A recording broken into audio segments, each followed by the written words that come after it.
Welcome back to the Left, Right, and Center show. I'm Tim. That's Nate. We're here to talk about some more Derek Chauvin and other political topics that may have happened in the past week. Yeah, I guess we can just jump right in. I don't really have anything else to go on the intro. We've been saying for weeks the soon to name change hasn't happened yet. So how long's Chris been gone too? We've been saying that about as long as he's been gone. I think is this week. Yeah, I think this might be episode 5 4 without him. 4 or 5, yeah, 4 or 5. It's been a few. We've been talking to him. He's still alive. He's happy. He's doing his thing. He's moving into a mansion in the Beverlies. He's getting a whole bunch of trust fund money, and I'm kidding about all that. I wish. If that was true, he'd be paying for, I don't know, himself to get a new camera. Better server so that my internet doesn't mess up. Yeah. Yeah. So Tim's going in and out tonight, so just excuse him if he looks like a potato. Yeah, I don't know what's going on. My upload speed's been dropping. I mean, down into the sub 100 kilobytes a second for those tech viewers out there. I don't know what's going on there. So, but yeah, so we got some interesting topics. I guess the big one we're going to hit's the Derek Chauvin guilty verdict. If you haven't heard about it, then there's no way you're even watching this show because if you care about it at all, yeah, you must avoid all political topics and news topics. Hey, that's good though. That's the potential jury for the retrial that's probably going to happen, right? It's those people that are not paying attention at all. You think there'll be a retrial? Okay, there probably will be. They're definitely going to be an appeal. Yeah, there's 100% chance they're going to appeal, but will it get approved and accepted? I don't know. So I guess I wanted to start off with let's just set the mood light real quick. And by light I mean shit on that. By light I mean another police excessive use of force. This time on our friendly neighborhood stormtrooper. Oh my gosh. Yeah. So I wonder if anybody in the audience, if anybody's seen this, let us know. Because this right here is ridiculous. Like there's no police officer in the United States that does not know what that is. Okay. Look, okay. Are you kidding me, dude? Yeah. So for people I'm just going to fast forward real quick to the look. Did they put him on the ground? Oh, there's a better one. Hold on. They've got him in the prone position. It's a female too. Shotguns pulled on her. Yeah. So all right. Again. So for people listening, sorry about that. So it's a video clip of some person walking around in a stormtrooper outfit from Star Wars.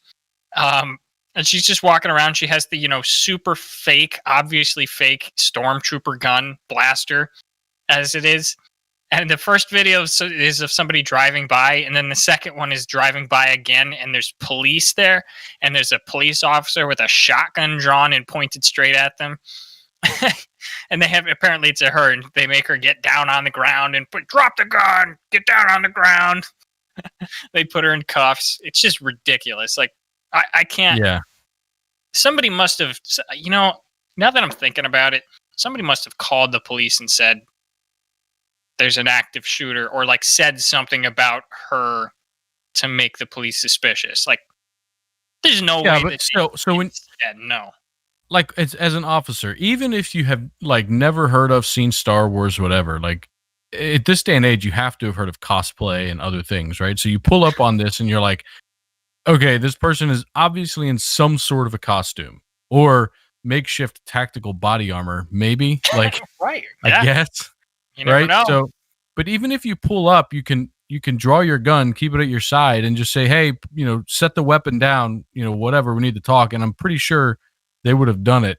Why? I don't know. We didn't watch all of it because the way the videos were, but it seems like the response is a little bit excessive. But that's a common story, right?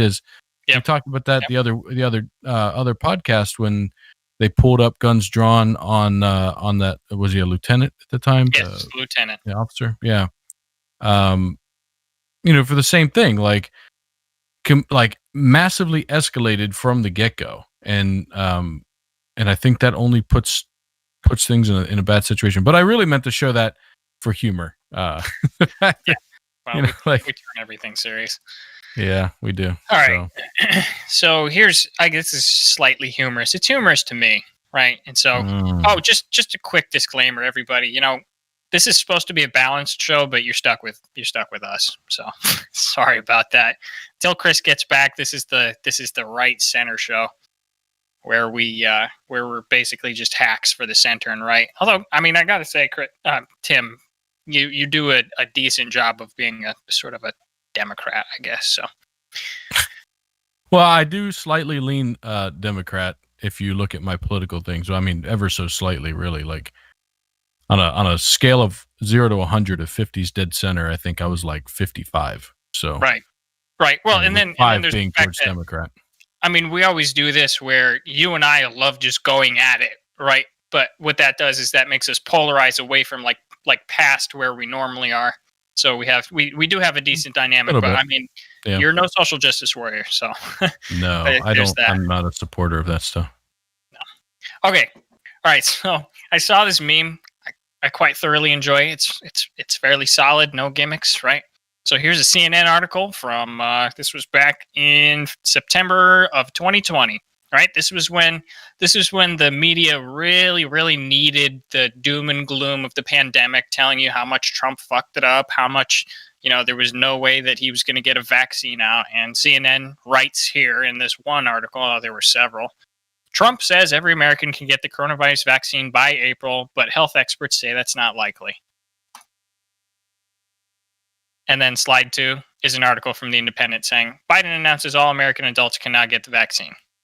And it's April. Yeah, so I would like to read the context of those comments a little bit more, because they to me, my first impression of those article titles lead me in different paths for their meaning, right? So the Biden one is, hey, we are now opening the line, whatever, for anybody who wants the vaccine to go and apply and try and get it. Not that you're going to be able to get scheduled or get it, right? And the other one is, to me, saying everybody will be able to have had the shot in their arm and already be done with the vaccine by April, right? Yep, Trump That's says the way it sounds to can me. get a coronavirus vaccine by April. Right. So sure, that sounds a little bit more aggressive, I suppose. Yeah, to me, that's, I mean, and it, he could have actually meant the same thing. It's just, the way they worded it possibly in the title. That's why I say I want to look. It's tough. But hey, the way I interpret that is, think about the spirit of that. Like, we are at now, everybody who is 16 and older in the entire United States can get the vaccine if they so wish. Yeah, that's great. And that is maybe not exactly what he was saying, but goddamn, was that close, right? No, I mean, it does matter because I think only like 30% of the population is vaccinated, right? And so by the end of the month, it would not have been possible to get the other 70% vaccinated if it was, like, let's say it was mandated. Everybody had to go. We won't anyways. I read an article today that said that vaccine hesitancy is now starting to become one of the, leading, right, for the people who are left, vaccine hesitancy is starting to become the majority. No, it's the people on the right. And the article is also blaming it on Republicans. So, listen, I don't know. I haven't looked at the data. Go get the damn vaccine. I haven't looked at the data, but I'm going to go out on a limb and say that the majority of those not getting it are right-leaning. I don't.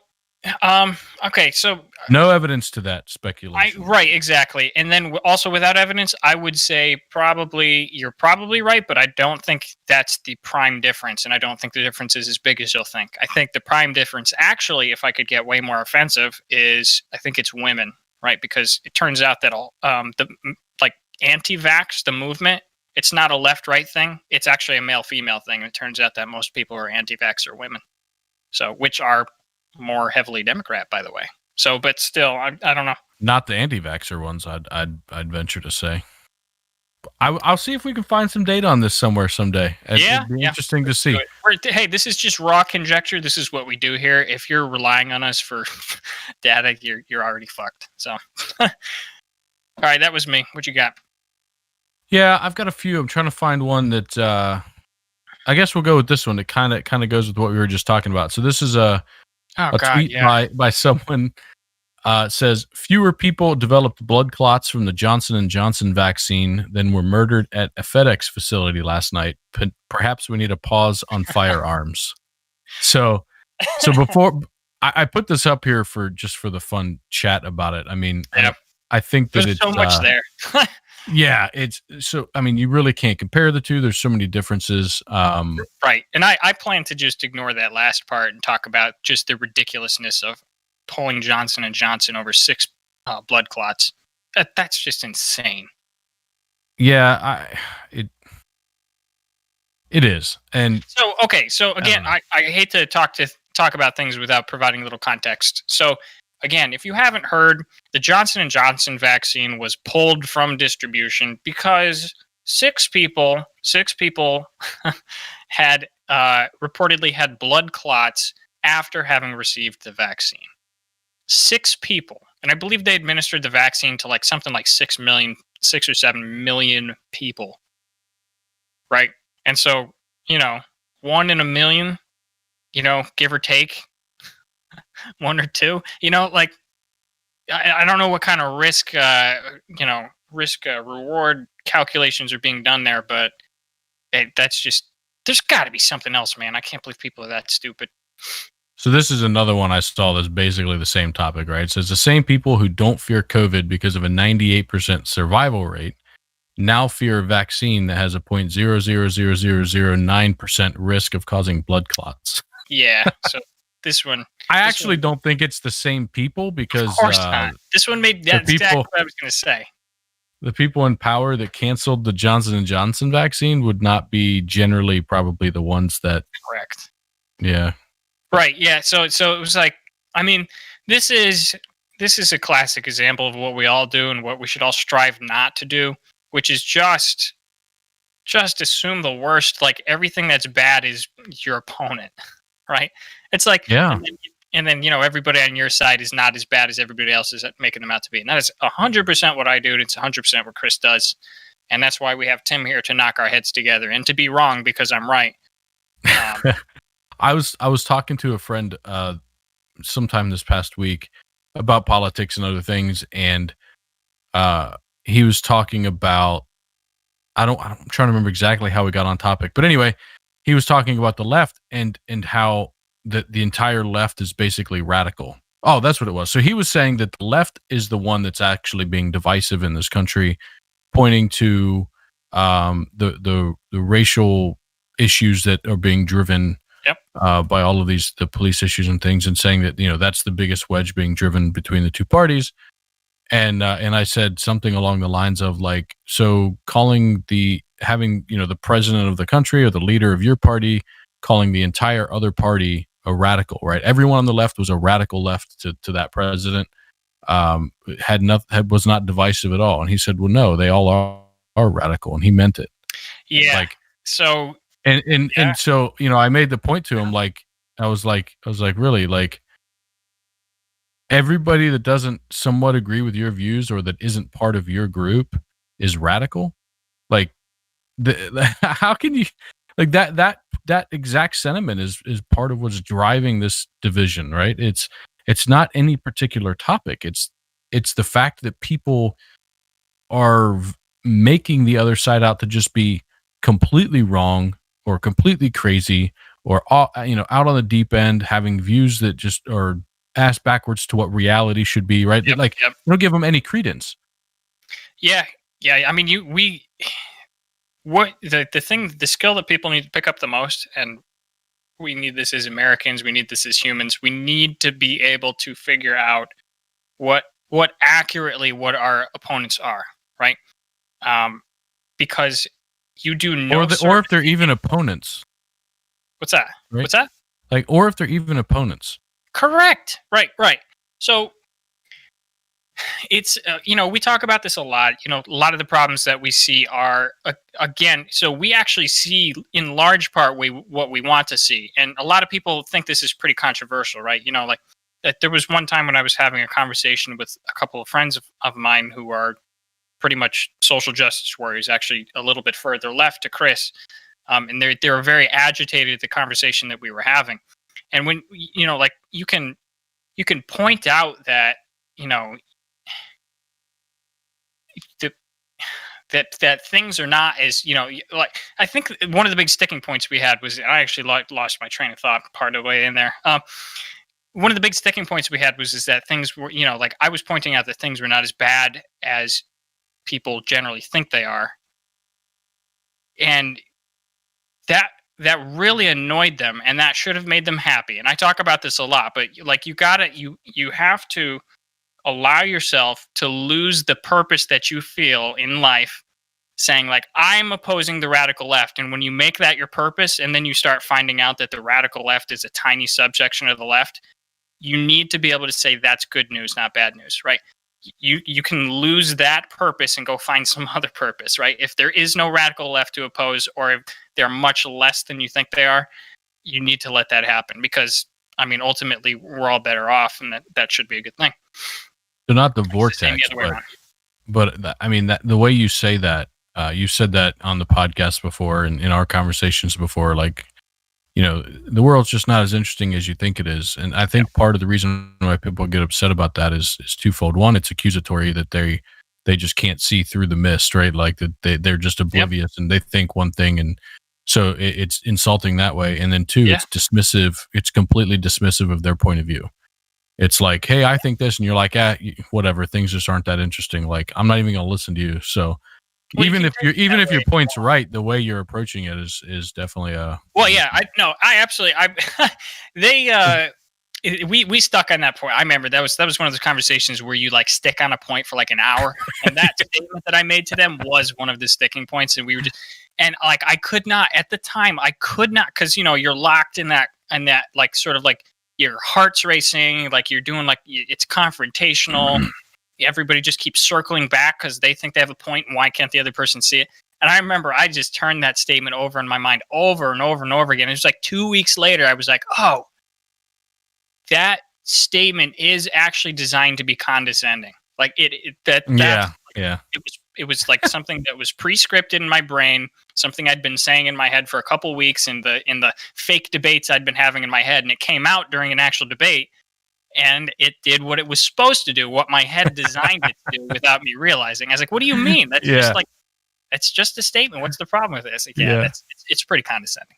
It is, but I mean the non-condescending version of that, right? Right. Well, that's why I kind of called you out on it, was to give you the opportunity to kind of, because you've told me that before. We've had this discussion, but for viewers, they might just be like, Nate, what a prick.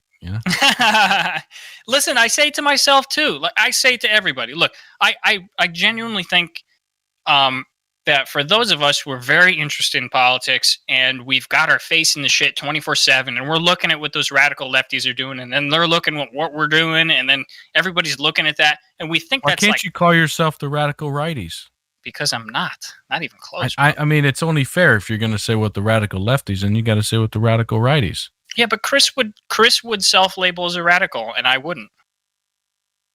I don't think he would. We'll have to ask him that. Write that one down. Write that one down. I'm gonna bet you $1. I'll bet you $1. $1. Just to make some out of it. Bitcoin in 2011 money. Something I noticed while you were talking. I don't really know that there's any meaning behind this or not, but the picture from the old march in your background, they spent a lot more time and money on their signs than the new march. Yeah, there is a difference. I was looking at it, and it seems to me now, if hold on. Okay. Now, if I'm going to like draw some distinctions here and draw some conclusions like I always do, these signs right here, we demand, these people are for this. We want decent housing now. This is why we're here, right? This, we deserve this. And then on the other side, I feel like the new stuff is just much more vitriolic. Like, let's see, where's your humanity, right? So if you oppose me, you're evil. White supremacy is the virus, right? And I mean, that is, I would kind of agree with that sentiment, but this person obviously thinks that, for example, I'm a white supremacist, so, also kind of annoying.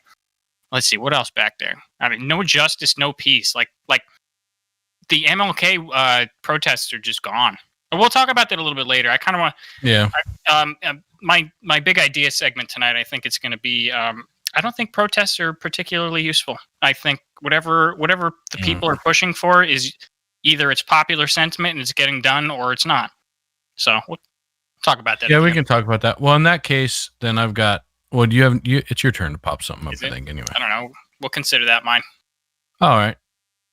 I've got one I want to do before we go then, because I had one that would have been an interesting topic for the end. But I thought this one was comical to give us a little laugh.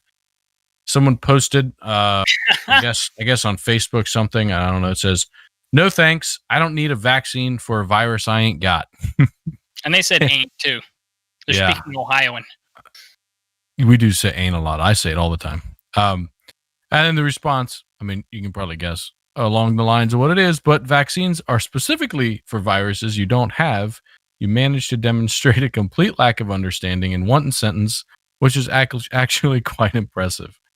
Now let me take that in a different way, right? So obviously dum-dums. So again, this goes viral because it's somebody so eminently stupid, and because somebody got owned in a very succinct and smart way, right?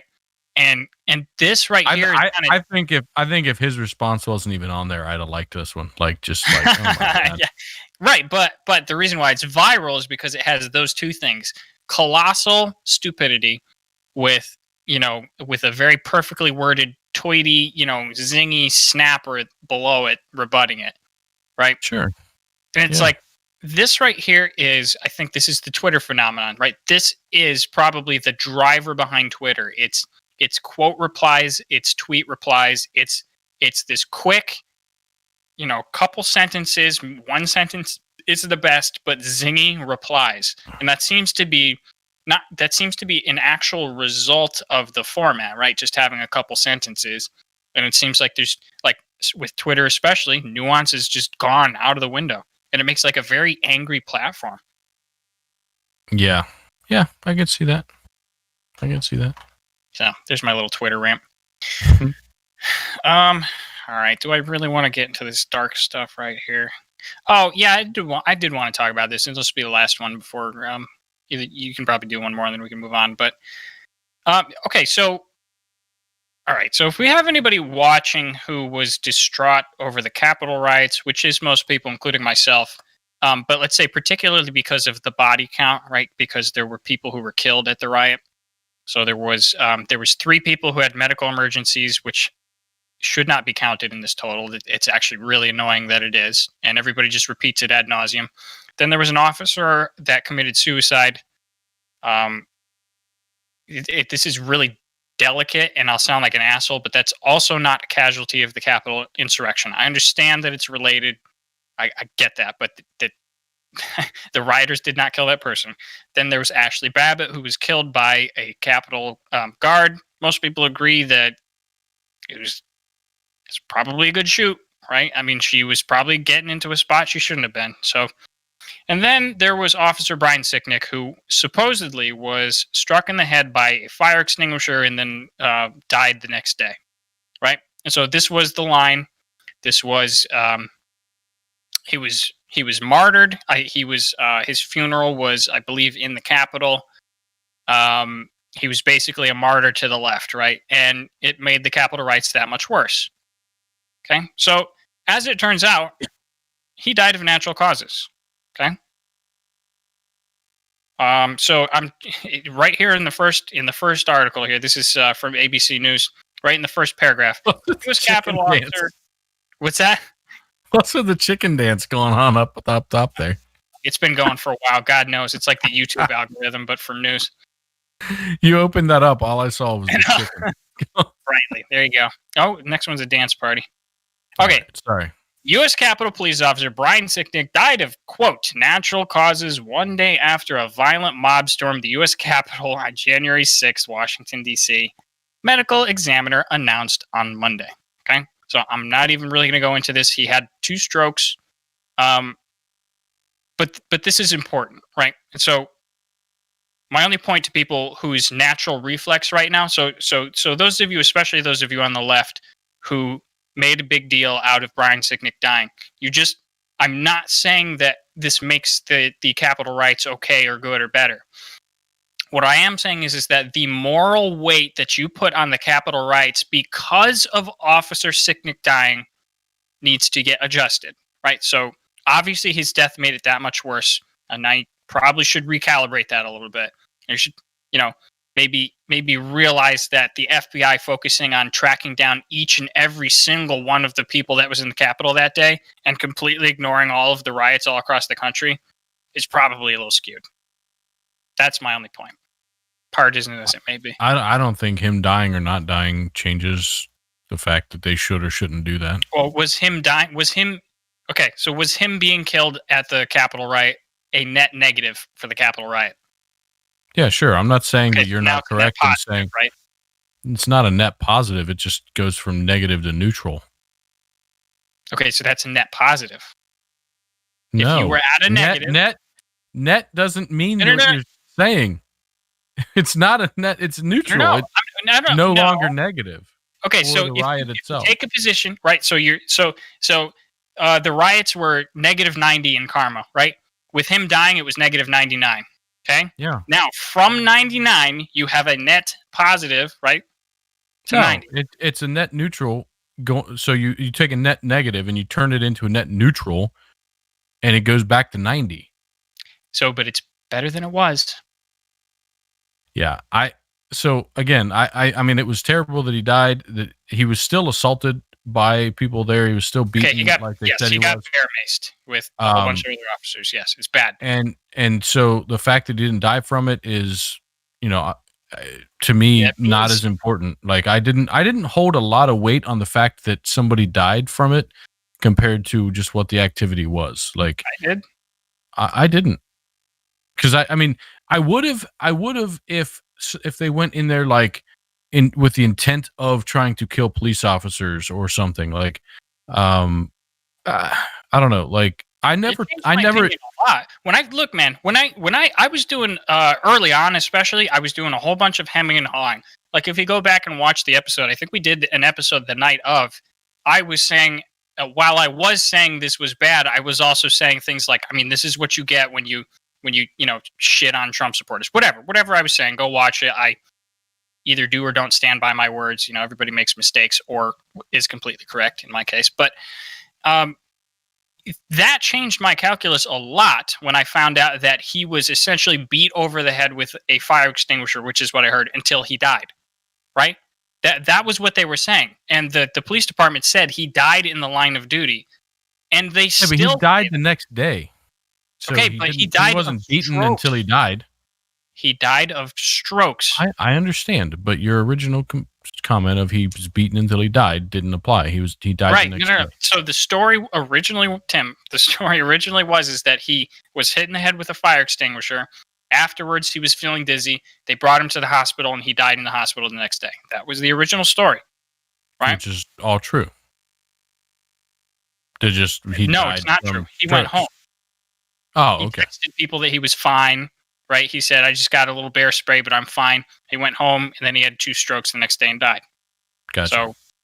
So he wasn't ever hit. He was never hit with the fire extinguisher. That's all fabricated?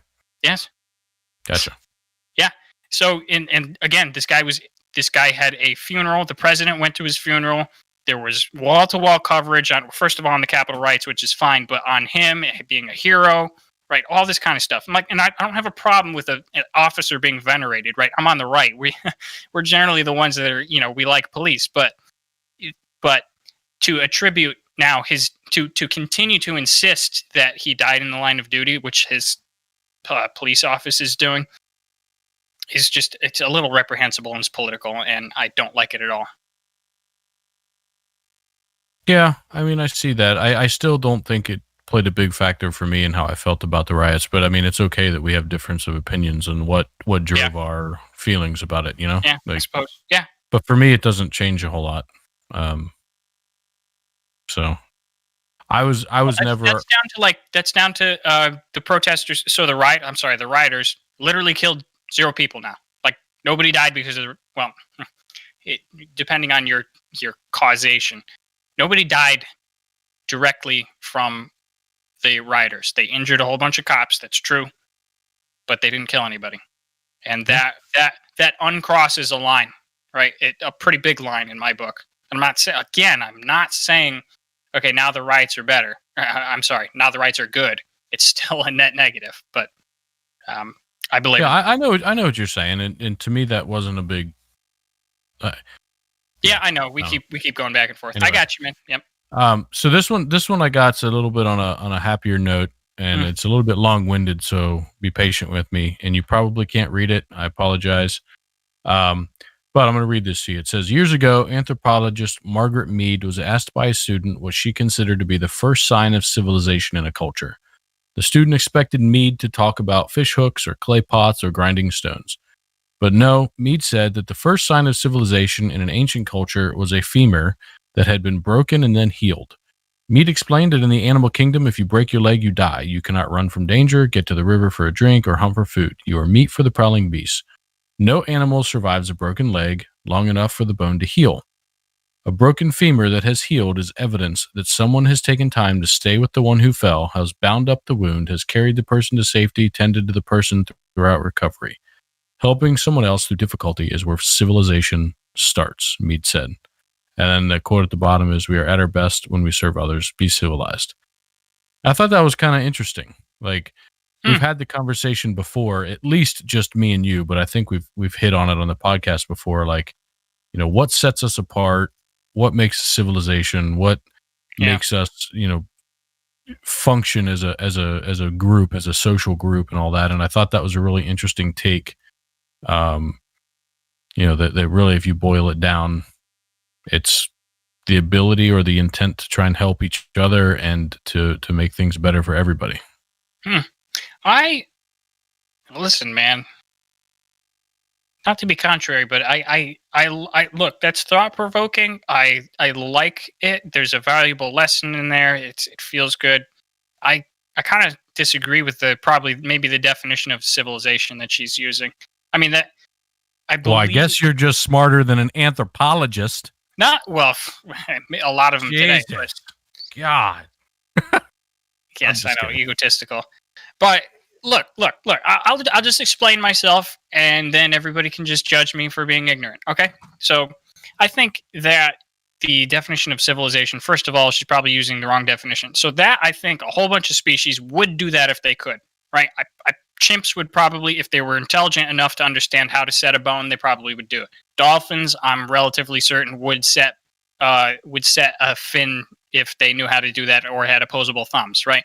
I think octopuses, if they had bones to break, I'm sure they would help, you know, set each other if they knew how, but they're not very social. It wasn't about setting the bone. It was about taking the time to care for them until it healed.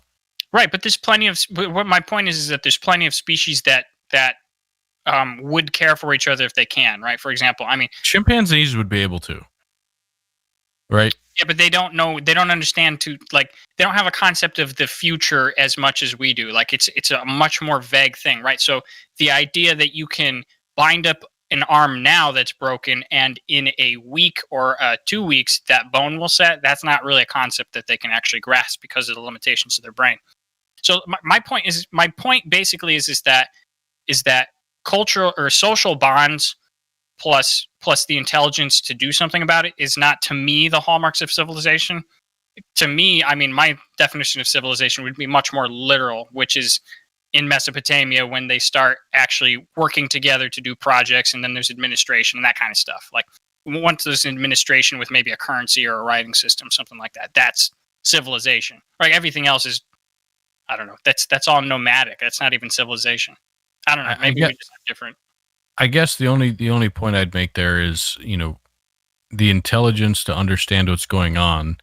You're talking about a pre-clay pot, pre-fishing hook, agriculture, anything species, right? They didn't understand what was going on inside the body, that a bone was a bone or could heal. All they knew was their counterpart was hurt, and they were going to do what they could to take care of them.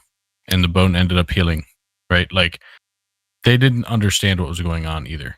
Yeah. But again, they took the effort they took the effort to continue to try and help them. And I know that animals try and help others as well. I think, I haven't shown them on here, but I've had some really fun favorite, gifts over the past couple of weeks of like a chimpanzee trying to help a guy out of a snake infested swamp.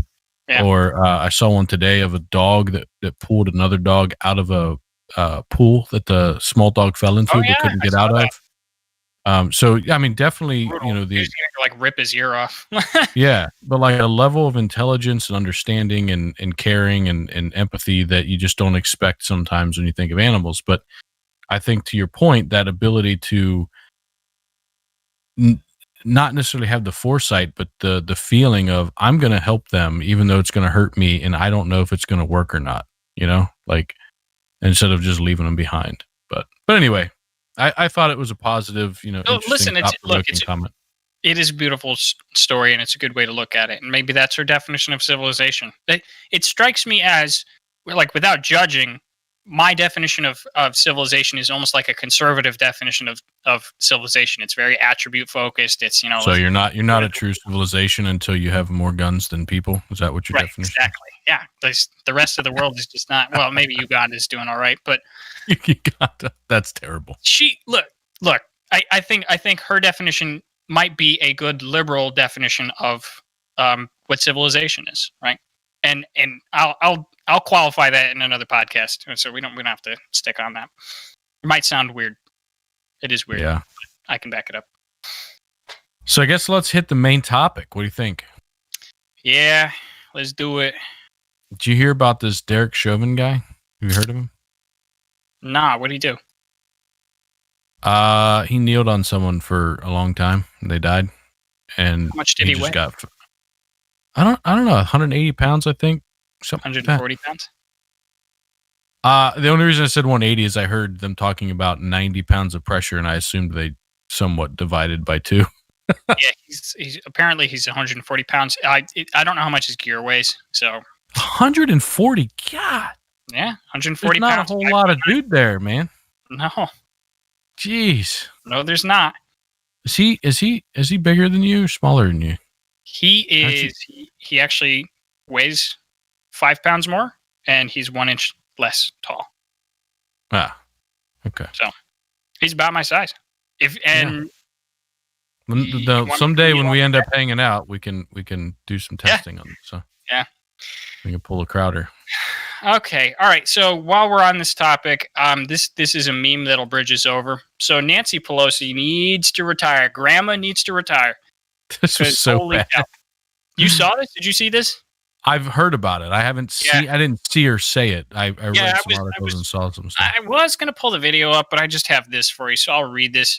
So Nancy Pelosi's given a speech post the verdict, right? So the verdict comes out. The judge reads, and I have the video. We'll play this in a couple seconds of the judge saying that, okay, Derek Chauvin is guilty on all 3 accounts, right? So the jury went into sequestration for 10 hours. They came back with a verdict, and he's guilty on all 3 charges, right? So Nancy Pelosi, so everybody's given really stupid speeches left and right. But I think the most egregious, Nancy Pelosi, she basically ends up in front of a microphone. She basically ends up praying to George Floyd and saying, thank you, George Floyd, for sacrificing your life so that justice can be done.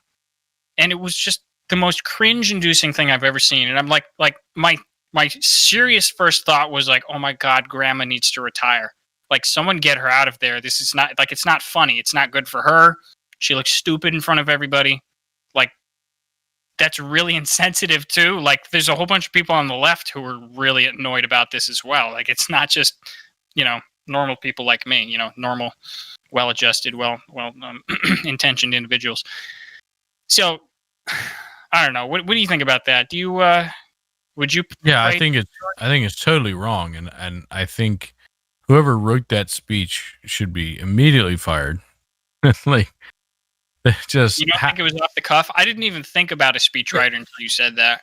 I mean, I would imagine not. Like, how she's there waiting for a verdict, and she has 2 different things ready to go, right? One for guilty and one for not guilty. Nothing what if he just got like manslaughter? I I would still say that would have been a guilty. Like I think it's like he either got convicted of. No, I'm pretty sure she would have given the this is what you get for not guilty speech. I don't know. I don't know. Like I mean, we can talk more about that when we get into the actual trial talk. But yeah, I think it's terrible. I do think that all in all, Pelosi, Biden, and just to name her for this conversation, Biden because he's as old as he is. McConnell. Like we have McConnell, we have a very elderly government, right? And to be honest, I don't think they really fit the views of the majority of the country as we continue to move forward. Yeah, maybe not. Well, what about oh no, the name just fled. The chick from San Francisco. Not San Francisco. Keep going. Let me think. Yeah, I'm not going to be able to name politicians, so you're going to have to throw it out there because I'm terrible with names, A, and B, I don't know many politicians. But, yeah, I don't know. I feel like we have way too many elderly politicians that are just stuck in their ways. Maxine Waters. She was another one. Get out. So she said, okay, the right was hopping on her. The right was all over her because a reporter asked her what should protesters do if the verdict comes back not guilty, right? And she said, we need to stay out here. We need to get more confrontational, right? And of course, the right lost their freaking minds about this, right? They're like, what do you mean more confrontational? Like cities are already burning, right? So they lost their shit. But I actually like everybody, Crowder, Shapiro, Tim Pool, who's, I guess, I don't even know what he is, but like everybody's losing her shit. But like, she is old as all heck. I don't think she's that intelligent. I don't think she was that intelligent when she was younger, but now she's old and stupid. And I'm 100% certain that she was not aware of the context of active riots going on and saying get more confrontational. I'm like 99% certain she was just being stupid right there. So anyway, yeah, I think she's just saying like if it comes back not guilty, obviously we're not getting our point across that this is something that we need to address and that we need to work harder to get that point across, right? But that's just not the way it came out. I agree with you that she generally is probably a little bit too old to be driving the bus, but I just that if you look across the political spectrum, it's like there's really, really old and really, really young. It's like not a whole lot of Gen X middle of the road. Step up to the plate. Yeah, and they're extreme political views that way, I think. So I don't know, but yeah, that statement by Pelosi was really rough, really bad, and I think she was trying to make a different point than she did, but I think she was pushing too hard. Like she was trying to make more out of it than it was. Yeah, it's all political, but like she's just getting so bad at the game now. Like I mean, even like 4 years ago, I would not have expected. 2 years ago, I would not have expected her to say that. But like again, my first genuine reaction, like instant thought, was like, "Dude, grandma needs to retire." Like it's I've been thinking that for a while, watching her give her speeches and do her thing. And look, I've thought that for a while, but like it's more of like a partisanly driven way. Sort of like I mean, she like tore up Donald Trump's speech. That was really childish and petty. But like up until now, it's really just been what I assume is, partisan driven stuff like, oh, she's too old, but like, God damn, like praying to George Floyd in front of a whole bunch of black people. Like, I mean, I think Biden's too old if you want to, honestly, I do. I would have chosen, or I did choose him over Trump, but if I had any better choice, I would have gone with them. Right. I did not think Biden was a great choice. It's just, it was the lesser of two evils, if you will, right? So should have been Bernie, huh? Yeah, Bernie's old as shit too, I think. But it's true. I think he's pretty much. I feel like Bernie's got more energy and like he's fueled by hatred. And yeah, I don't know. That guy's just an Energizer battery. But anyway, yeah, I agree. That was why would you say that? Like, come on. I wonder, did the writer did somebody bet the writer like, hey, I bet you can't get her to say something this stupid. Exactly. Like that's bet you I can. What that was it. So that's why I say, like, look, this comes off as mean, especially since I'm on the right, but like I really don't think that she's really a cerebral titan. I don't think she ever was. She's obviously she's in Congress, so she's obviously a very hard worker. She obviously has some skills to bring to the table, probably social, like whatever it is. Like, these people generally are way more put together than me, but like, just as far as like raw intelligence, like, first of all, she's old. Second of all, that was just such an obvious leading question. Anybody who's been doing her job as long as she has been, should understand that when somebody asks, oh, well, what should the protesters do if they don't get what they want? And then, I was talking about Pelosi. In the face. As a clarification, I was talking about Pelosi, the writer thing, not Maxine Waters. Okay, well, obviously I'm stuck on that one. No, it's all good. Yeah, Pelosi's shrewd. I'll say that, and then I won't elaborate. But she is shrewd, or was. I think she's really old now. But all right, so I've got some of the footage here. So let's give this a watch. This is going to be the judge reading out the sentencing for Derek Chauvin. Okay.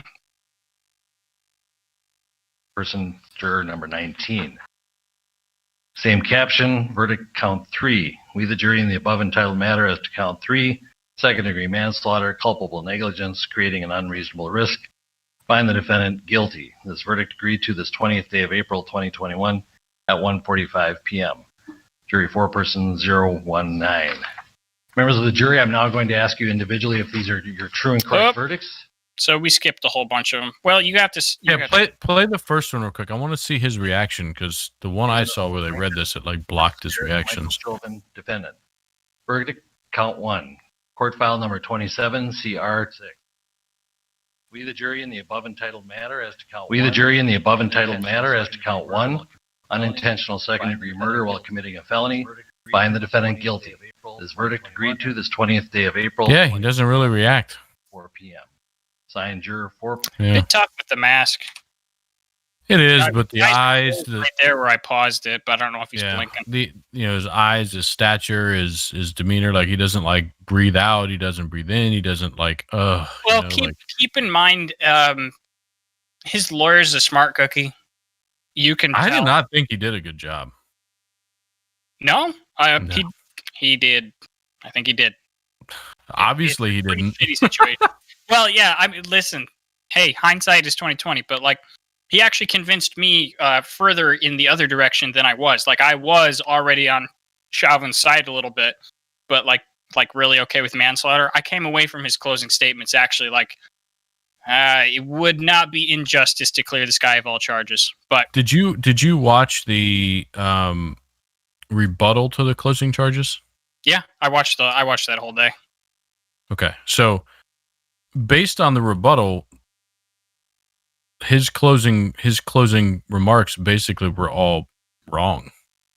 Yeah, only if you give that guy the benefit of the doubt. It's not really a benefit of the doubt. Like it is. It's not. That's the thing. Is like. So like Eric Nelson, like a few of the hard edges of the defense's closing arguments. That's it. No, the two main things that Eric Nelson was trying to push on, and I have a couple of these in the video like timestamps, so if we want to watch them. But one is Eric Nelson was saying that you have to prove that Chauvin intended to commit a crime, which isn't true. That's legally wrong. Yep.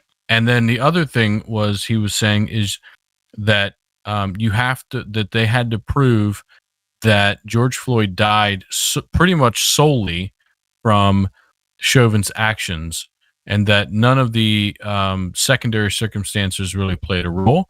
And that's not true. Yep. And so both things that he was trying to push onto the jury and saying, hey, this is our defense, were legally not applicable and were wrong. I mean, to say he's a good lawyer Right. in that Okay, he so was the trying both to sides base a stretched- defense off of things that weren't No. actually legally So- valuable. Both sides stretch that equally far away from what it should have been. Right. Both of them exaggerated. Right. So that the prosecution said that intent is not a factor in any of it, basically, which is not true. No, they didn't. They said that he had to intend to commit the action. It doesn't matter. It doesn't matter if he knew or intended to commit a crime, right? So knowing that your action was a crime or not doesn't make it a crime or not. If you're committing an action that is a crime, it doesn't matter if you. Yeah, but okay, so that's right, but I think that's for like the murder 2 charge, right? So, but he had to intend to commit a felony while that was going on. No. Yes. That's the part that's wrong. And he actually the prosecutor actually reads a case a number or a case section that says, like, per this, right? Like, you don't have to intend to commit a crime, felony or otherwise. You just have to be in process of committing one. Knowing that you're committing one or not doesn't matter. Right? Your intent to commit a crime doesn't matter. It's your intent to actually do the action that matters. So they had to prove, did you intend to do this action? Yes. He didn't have to know that action was illegal. Okay, so let me ask you. Intend to do something illegal. Well, he didn't have to know that it was dangerous. No, I think at least for murder 3, he would have had to know it was dangerous. But that's different. That's a different charge. For murder 2, knowing it was dangerous, I don't think applies. But to that point, Eric Nelson pushed on that hard multiple times throughout the case and in his closing statements. And then in between his closing statement and then the prosecution's rebuttal, the prosecution pulled a sidebar with the judge, and they had to take the jury out. And then he said, "Hey, judge, I want you to clarify to the jury that Eric Nelson was basically wrong on all this stuff." And the judge said, "Well, I'm not going to clarify it because then I think that takes away the judge's neutral bias." So I was happy that he said that. But the judge said, "You guys have a rebuttal. I fully expect you're going to inform the jury of this." And he goes, "And I will reread the whole of the judge's instructions to the jury." So he didn't single out. And I didn't hear anything wrong. Anything wrong with what? With what Eric Nelson said? Yeah, so he reread the statute, and I had almost no problems with, like, obviously Mr. The Nelson judge's statute.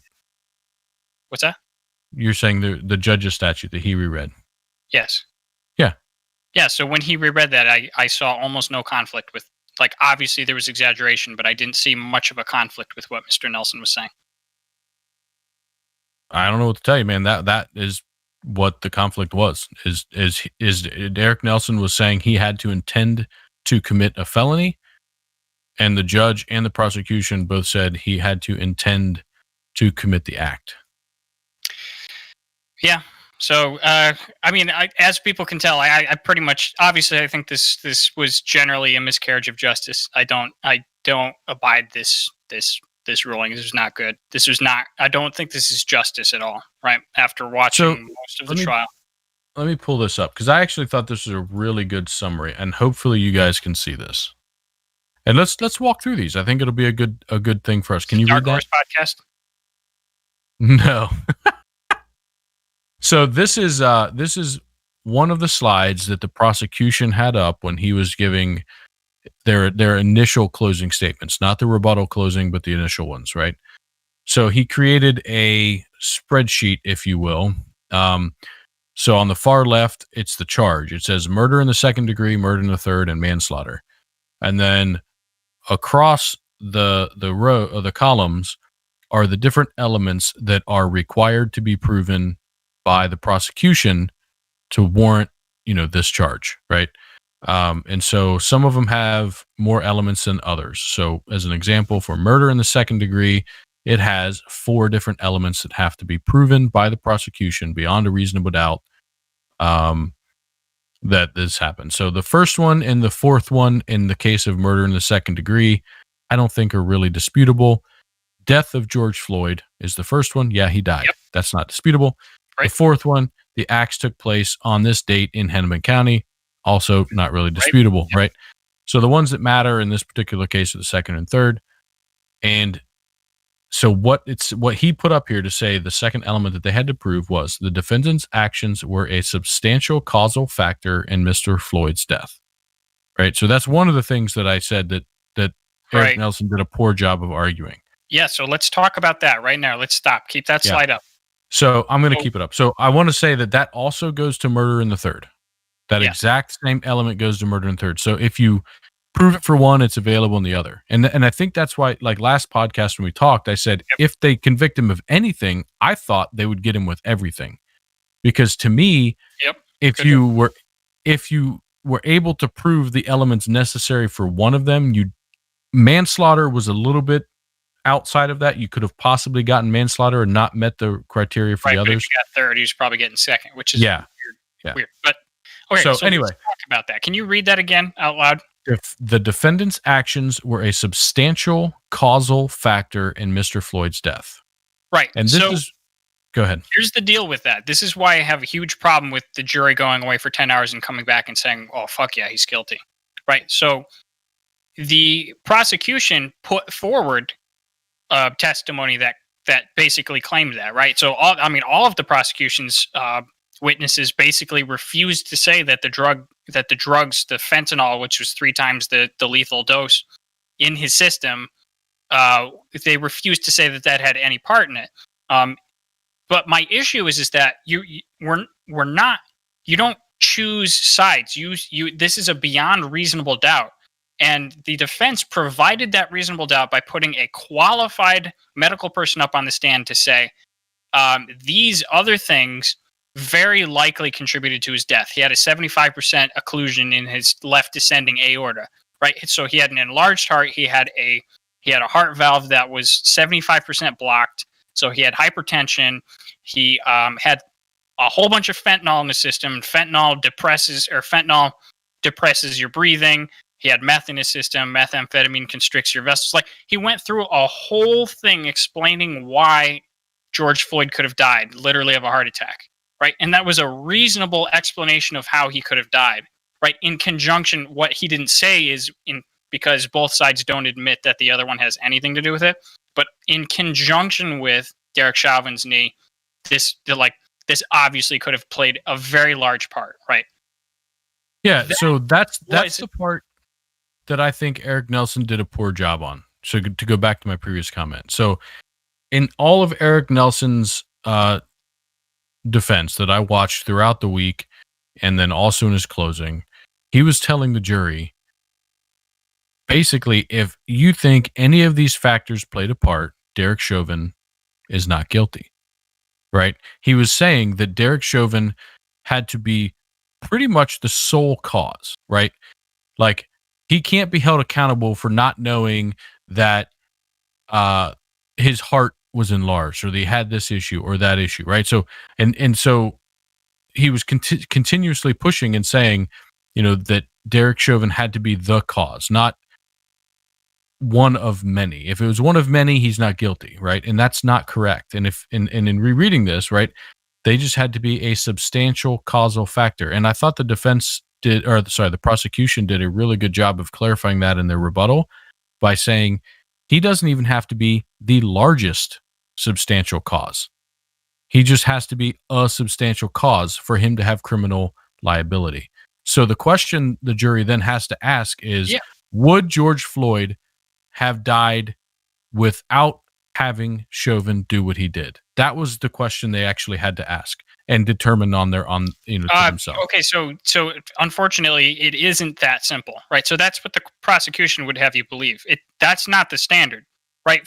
And I can give you an example, right? So let's say you do something completely innocuous and then somebody dies from it, right? So you pop a balloon and then somebody next to you with a heart condition has a heart attack and dies, right? Obviously, you're not getting manslaughter for that, because what you were doing. So hold on.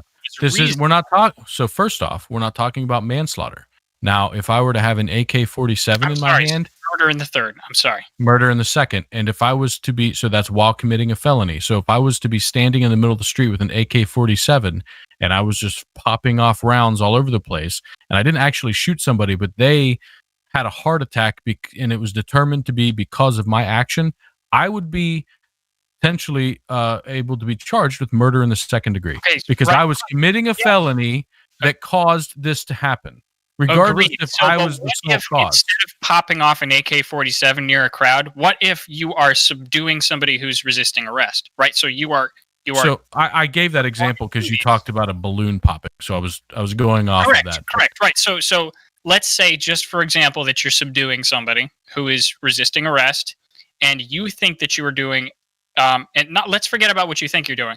You're doing a move that your defense attorney has just brought on an expert to say that the move was okay, right? He brought on a person who said that there really wasn't that much weight on George Floyd's neck, that the knee wasn't on the side or the front of the neck, so he wasn't getting either blood restricted, he wasn't getting his air restricted. The knee was either on the back of the base of the neck or it was on his shoulder, right? So like his defense attorney brought on expert witnesses that said all of this stuff: that the move was valid, that the force was valid, that the all of these others, like, again, and then the health things, like all of these things together, they put together a very reasonable case for why you can doubt that basically that Chauvin caused this death, right? As far as this element goes. Yeah, I didn't believe they did. So when I was watching that, I did see that they had the guys say those things, but then when the guys were cross-examined, the prosecution would say something like, "So was it reasonable that he maintained this position all the way through? No. Was it reasonable that he was this excessive force? Did you see excessive force? Whatever. Yes. Right. Like they brought on these guys that said, yeah, this is something that we kind of taught, or that is part of this move, and this move's allowed, but they didn't go into the detail. Right. The defense Right. did, obviously, because I don't want to get into the weeds too much. Right. Well, but the point is, the prosecution demolished, in my opinion, a lot of what the defense was doing.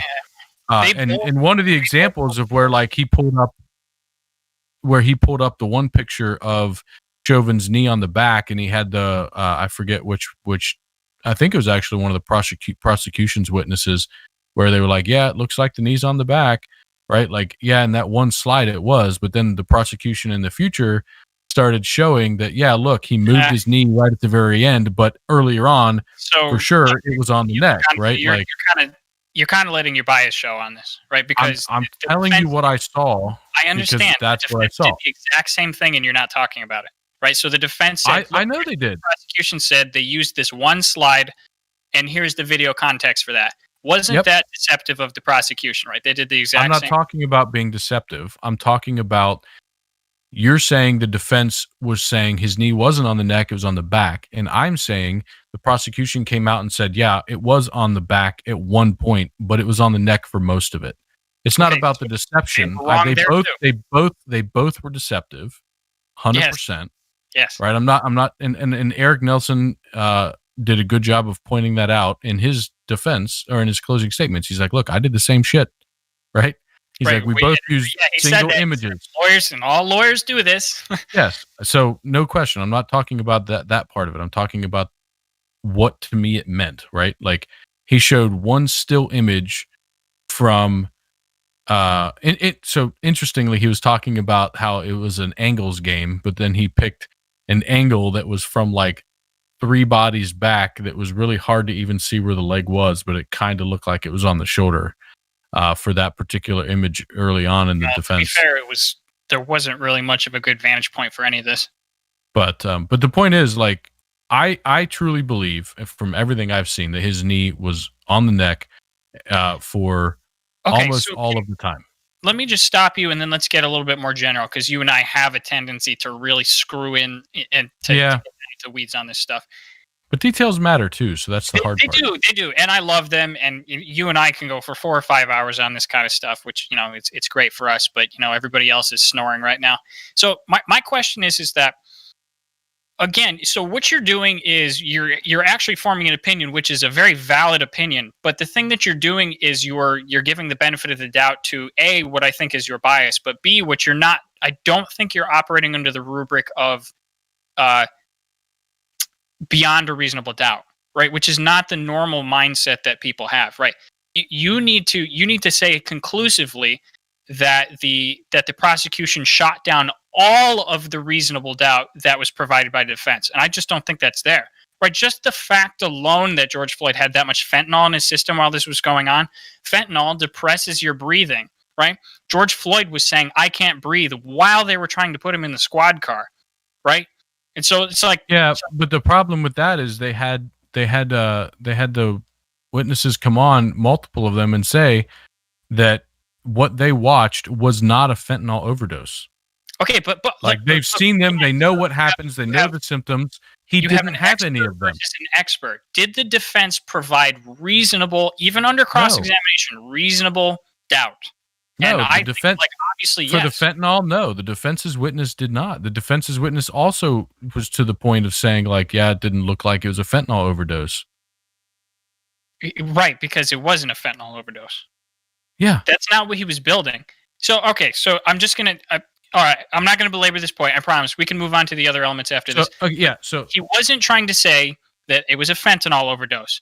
He literally, the defense lawyer asked him, "I'm not. You don't think he died from a fentanyl overdose, right?" No, right, because nobody thinks that, right? It's fentanyl in conjunction with possible carbon monoxide, which I thought was a reach.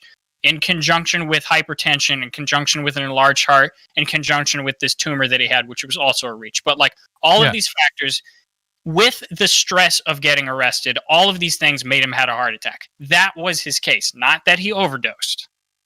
Right. And so, and I agree with you. And then this is what I'm saying. I don't think he did a good job of attacking it that way, because he has to then prove to the jury, well, let me say it the other way around. He has to give the jury reasonable doubt that George Floyd would have just died anyway. Right? That Derek Chauvin wasn't a substantial cause. So he didn't have to convince the jury that fentanyl had nothing to do with it. It could very well be using excessive force. Yes. And he also provided doubt for that, right? He brought an expert on that straight up said that was a legal move. That's a good move. Yeah, but like to the jury, so that we can move on to the third element, I guess. Because so to summarize the second element, right, is just, was Derek Chauvin a substantial causal factor, right? Not is he the sole factor, the largest factor, the only factor? Did anything else play? And that's what I felt like Nelson kept doing, is trying to say, look, he's not guilty because of the fentanyl. He's not guilty because of the heart. He's not guilty because of all these other factors, right? And that's not actually what the law needed to have said. Okay, so for the second element. So the third element. This. By your standards, if I popped a balloon next to you and you had a heart attack, do I get murder in the second degree? If popping a balloon was a felony, yes. I pop a balloon while shooting somebody else. No, I shoot somebody else and you have a heart attack. Yeah, you would be eligible for it. Not that you would be convicted. And slam the door, and you get a heart attack because I slammed the door on your mailbox. If you're committing a felony, and I die due to your actions, then you are able to be charged with, now, not that a jury would convict you for that, right? There's still some ability for them to decide, were you really at fault? But yeah, you would meet that. I'm sorry. All right. So anyway, the third element, which I think was the easier one, in my opinion, for the prosecution to prove, was that the defendant at the time of causing the death of George Floyd was committing or attempting to commit the felony offense of assault in the third degree. And the wording there is important. It's not was knowingly committing a felony, right? Not was intending to commit a felony. He just was committing the felony.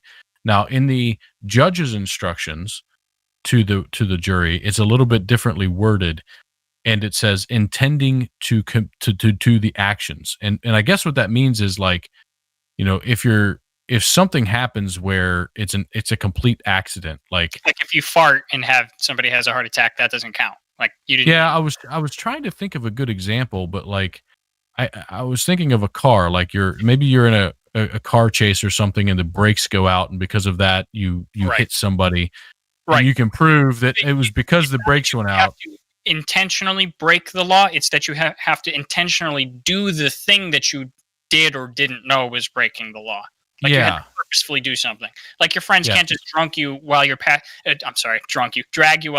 out drunk and then make you do a felony. Like you weren't conscious, you weren't doing the thing. right. Right. Yeah, but you don't have to know that it was a felony or know that Right. you were doing something wrong per se, right? So, but basically, because with all that said, they had to prove that his force was excessive, right? That it was outside of the realm of what a police officer would be allowed to do. So Yeah. then, therefore, it becomes excessive force, which is then a felony, right? Yeah. And I know we talked in the past about like, wouldn't he have to be convicted of that first? We weren't sure. Yeah. Looking into it and watching this, obviously not. So, Yeah. they just, you just have to convince the jury that the action that he was doing was a felony or whatever, and then it's good enough. So, I think the prosecution did a really good job of showing that he did have excessive force. Every single person, even the defense's witnesses, said that at some point during this event, it was excessive. And one of the things I thought was completely asinine that Eric Nelson kept harping on was that and I kind of get where he's coming from, but to me, it was not convincing at all to remove him from this and say, yeah, he wasn't committing this felony. He kept saying that, none of the witnesses said that the excessive force started at the exact same time. Right, is what he kept saying. Like they don't all align on Right, so when he's it was excessive. He's trying to cast doubt on the particular expertise. Right. I think what he was trying to do is expand the realm of reasonable.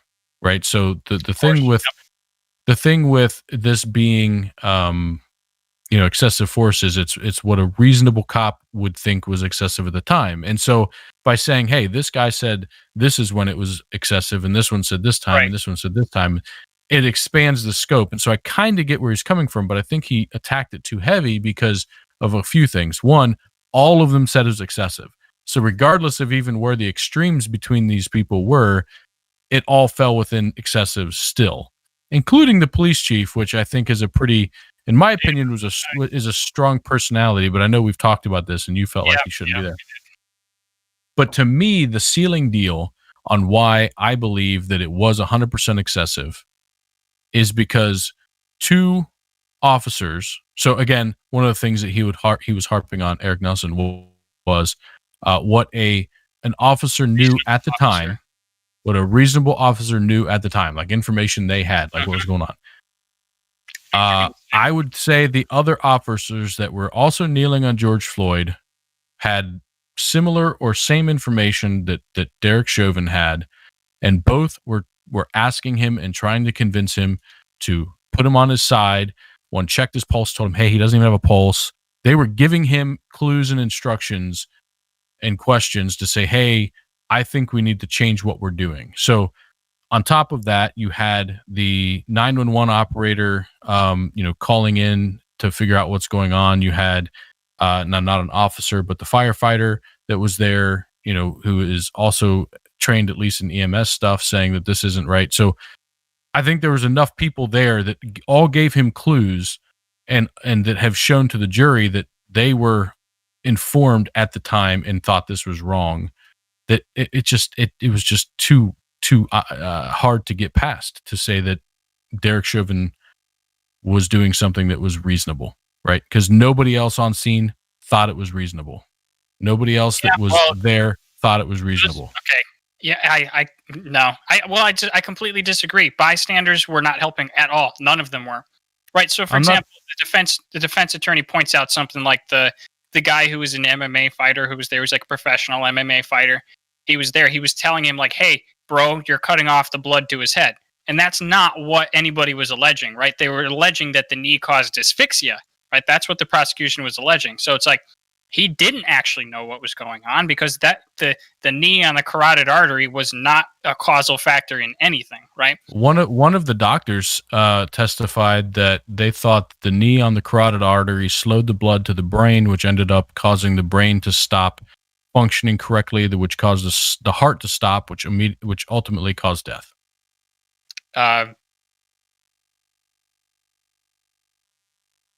But the knee wasn't on the side of his neck for more than an instant, right? It was, yeah. It was on the side of his neck for most of the time. He moved it at the very, very end after the paramedics arrived. Yeah, that shot that Eric Nelson pulled up in the beginning of the trial, which showed his knee more on the scapula of George Floyd. That was after the paramedics came up the first time. To check his pulse, they had to tell him to move his knee. So they come up, they go to take a pulse, and he moves his knee up onto the shoulder so they could check his pulse. And then they walk back to the car. That's when that image was taken that was shown that shows his knee on the back. And then they come back and then put him on the stretcher. But they couldn't even check his pulse because his... I want to mention, but we should move on. But they couldn't even check his pulse because his knee was right there. Okay, sure. We can keep going all night. I promise. Okay. Let's go on counter if you want. Well, that's it for the murder in the second degree, right? So prove that he was committing a felony, which I think they did. Yeah. And then I think the harder one to prove is that, he was a substantial causal factor in his death. If you prove both of those, he's guilty for murder in the second degree. And so I think if he's guilty for second, then he's guilty for third, which has the same second element.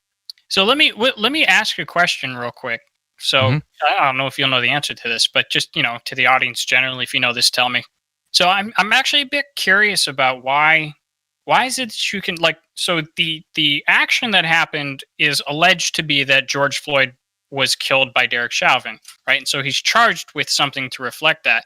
Now I'm kind of curious why he can get charged and is guilty of all three, right? And all of those carry minimum sentencing with them, right? So why isn't it just that we've proved that it's murder in the second degree, so that's what he gets? Or it's not. Yeah, it seems like it's tiered, right? Like you're kind of talking about like it's tiered, like getting murder in the second's worse than murder in the third, or murder, right? Right. But exactly. That isn't what it is. It's like saying you got charged with resisting arrest and disorderly conduct, right? They're two separate things. The same action could have resulted in multiple criminal charges, and that's what's happening here. I'm not really saying legally, although this is obviously a legal question. I'm just saying, like, morally, are you what if you could only prove murder in the third degree, but you still agree like he caused the death, like why does he get 14 or 15 years less now for basically the same crime, right? It's like why can you just like stack up all these different things which are basically saying the same thing, right? You're saying that he recklessly caused the death of another, right? And it's just like minorly different legal verbiage to distinguish the three of them. You know what I'm saying? Like yeah, I mean, murder in the second degree is the worst one, so give him that. Why are you giving him all three? I mean, I kind of get where you're coming from, and depending on what happened, I kind of can agree with you, and I think that's up to the prosecutor. Most of the time, they probably, would. I think because of this case, Derek Chauvin ends up kind of being a martyr in a way to the political agenda, right? Like not that he's willing, not that he's willing to be, right? But we're not going to pray to him after he goes to jail. Like, thank you for going to jail. But that he's kind of being set an example of in a way, right? And so I think that's why he ended up having. Yeah, well, I'm not even really talking about generally speaking. But to the point you're saying, like he could have been found guilty of murder in the second and not been eligible for murder in the third, right? Could he? Let's talk about murder in the third. Yeah, so before we get to it, murder in the third is the one that wasn't originally charged and then was added on later. And there was a bit of a to-do about that. And the big reason that there was a to-do is because and we talked about this in a previous podcast, so I won't harp on it too long, but in the wording of a murder in the third in Minneapolis or Minnesota, it says you're basically putting others, plural, in danger. And so the interpretation originally... for people so we can clarify. So right, go ahead. I'm not going to read the whole thing, but whoever, without intent to effect the death of any person, causes the death of another by perpetrating an act eminently dangerous to others and evincing a depraved mind without regard for human life is guilty of murder in the third degree. Right? So it's that second others where it was originally being interpreted as you had to be making these people in danger and then harm this person, where they just clarified in the court where it's no, another can be others, right? It could be the same person. And that was based on, so the reason it was re-added is the appeals court came down and told the judge on this case that you need to add this. People were like, I can't believe he re-added it. Well, he was told to by the appeals court. Ben Shapiro's harping on about it, which is weird because he's a lawyer. He should know better. Oh, maybe I'm wrong. Maybe we're wrong. I don't know. Maybe the whole thing's wrong and Ben's right. And so the appeals court is basing it on another case, which was an officer who fired his gun through a window and killed somebody. And his partner, I think, was sitting in the passenger seat, and he fired it through the passenger window or something like that. So anyway, they found him guilty of murder in the third, and based on that case's precedents, they're now saying that murder in the third just means that you were doing a depraved act that basically was showing you had no regard for other people, regardless if your violence or whatever, your act was focused on one or multiple people, right? And so the way it's worded is third degree applies if acts are targeted at a single person also, right? That's what they said to the judge. So anyway, but yeah, like, so for the example, if George Floyd wasn't doing anything that was eminently dangerous to people, but somehow through his actions of committing a felony caused the death of George Floyd, he would not have been eligible for murder in the third, right? If he wasn't showing disregard for the well-being of others, basically, he wouldn't have been eligible. Right. So I don't disagree with that. The only issue I would quibble with, and we would obviously quibble on this, is do you think the prosecution showed beyond a reasonable doubt that Derek Chauvin was evincing a depraved mind? I think the thing that killed him on this was the fact that he was told by his co-officer that there was no pulse, and he just kept kneeling on him. Yeah, well, that would have been why, and we don't have to argue about whether this was effective or not, but that would be why his defense attorney focused on the fact that he was distracted by the crowd. And I believe that to some degree, but it's not enough an excuse for me. That's why I was okay with, apparently, murder in the third. I thought I was okay with manslaughter, but like, he pulled his mace out. You can see on the footage he was looking down, looking at the crowd, looking down, looking over, looking at the crowd. Like, he was distracted by them, but like, to me, obviously, like, you have a guy passed out under your foot. I think when somebody tells you he has no pulse, it's time to, like, the regardless of what you think the crowd of 6 people might become, he needed to at that point pay attention to George Floyd. Yeah, and I think there were. Let me just say this. The thing is, I don't think it was a depraved mind. I think it was a really bad call on his part, right? So I listened to the tone of his voice when he was speaking. There was no frustration. There was no malice. There was no malintent. What was in his voice was just calm professionalism. He had EMS on the way. He thought this was just a routine thing. It's like, this guy, all right, he passed out. But doesn't that also fly in the face of then saying that he was unable to focus because he was concerned about the crowd? I mean, he didn't have fear or nervousness or he pulled out his mace. But that was way at the end after everything was already done. That was after he knew that the person didn't have a pulse. And I'm not saying that they didn't play a factor at all, right? I'm not saying that at all. Yeah. I'm not saying it was a good decision. I think again, I'm just morally speaking, I know we have all the statutes pulled up and what you have to prove for each one, but like, morally speaking, this feels just so much more like manslaughter than murder. even murder in the 3rd degree or 2nd degree. Like, again, just like listening to his voice, this was just a police officer doing his job. I know everybody hates him. Everybody looks at that one picture and he looks like the world's biggest asshole. But like just his tone of voice, the way that he's talking, he's just a cop doing his job, and he fucking made a really bad decision, right? To wait for the ambulance. He should have flipped him over and started CPR. I thought there's two things that you said that made me think of some of the feelings I had while watching part of this case. And one of them was when I was looking at him when he had his mask off. He has a very unlikable face. He does, right? yeah. Like, He has his mouth kind of slopes down a little bit. He just perpetual, the resting bitch face, as people call it, right? Like, and that's, I mean, that definitely didn't help him, right? Because with it being a jury thing, it's like, can you appeal to the jury? And if you control for that, right? I'm not like, I know it sounds like I'm agitating really hard on his behalf. Like, forget it. He got the stuff. We're just kind of talking about it now. If you control for that, for the fact that he has that resting bitch face, if you go back and look at that video and kind of control for that, he's just looking. He's not frowning. He's not anything. Yeah. It's just so looking. on the. Yeah, what I was going to say from that, the rest of that one point was, if you watch him in the trial multiple times during that, he kind of does that like one eyebrow up look, you know, and it looks exactly like he did in that picture. Like that's just smirking or being. Yeah, it's just the way he looks. It's not like in that picture makes it look like he's like, yeah, fuck you, you know, and like it's absolutely unfortunate.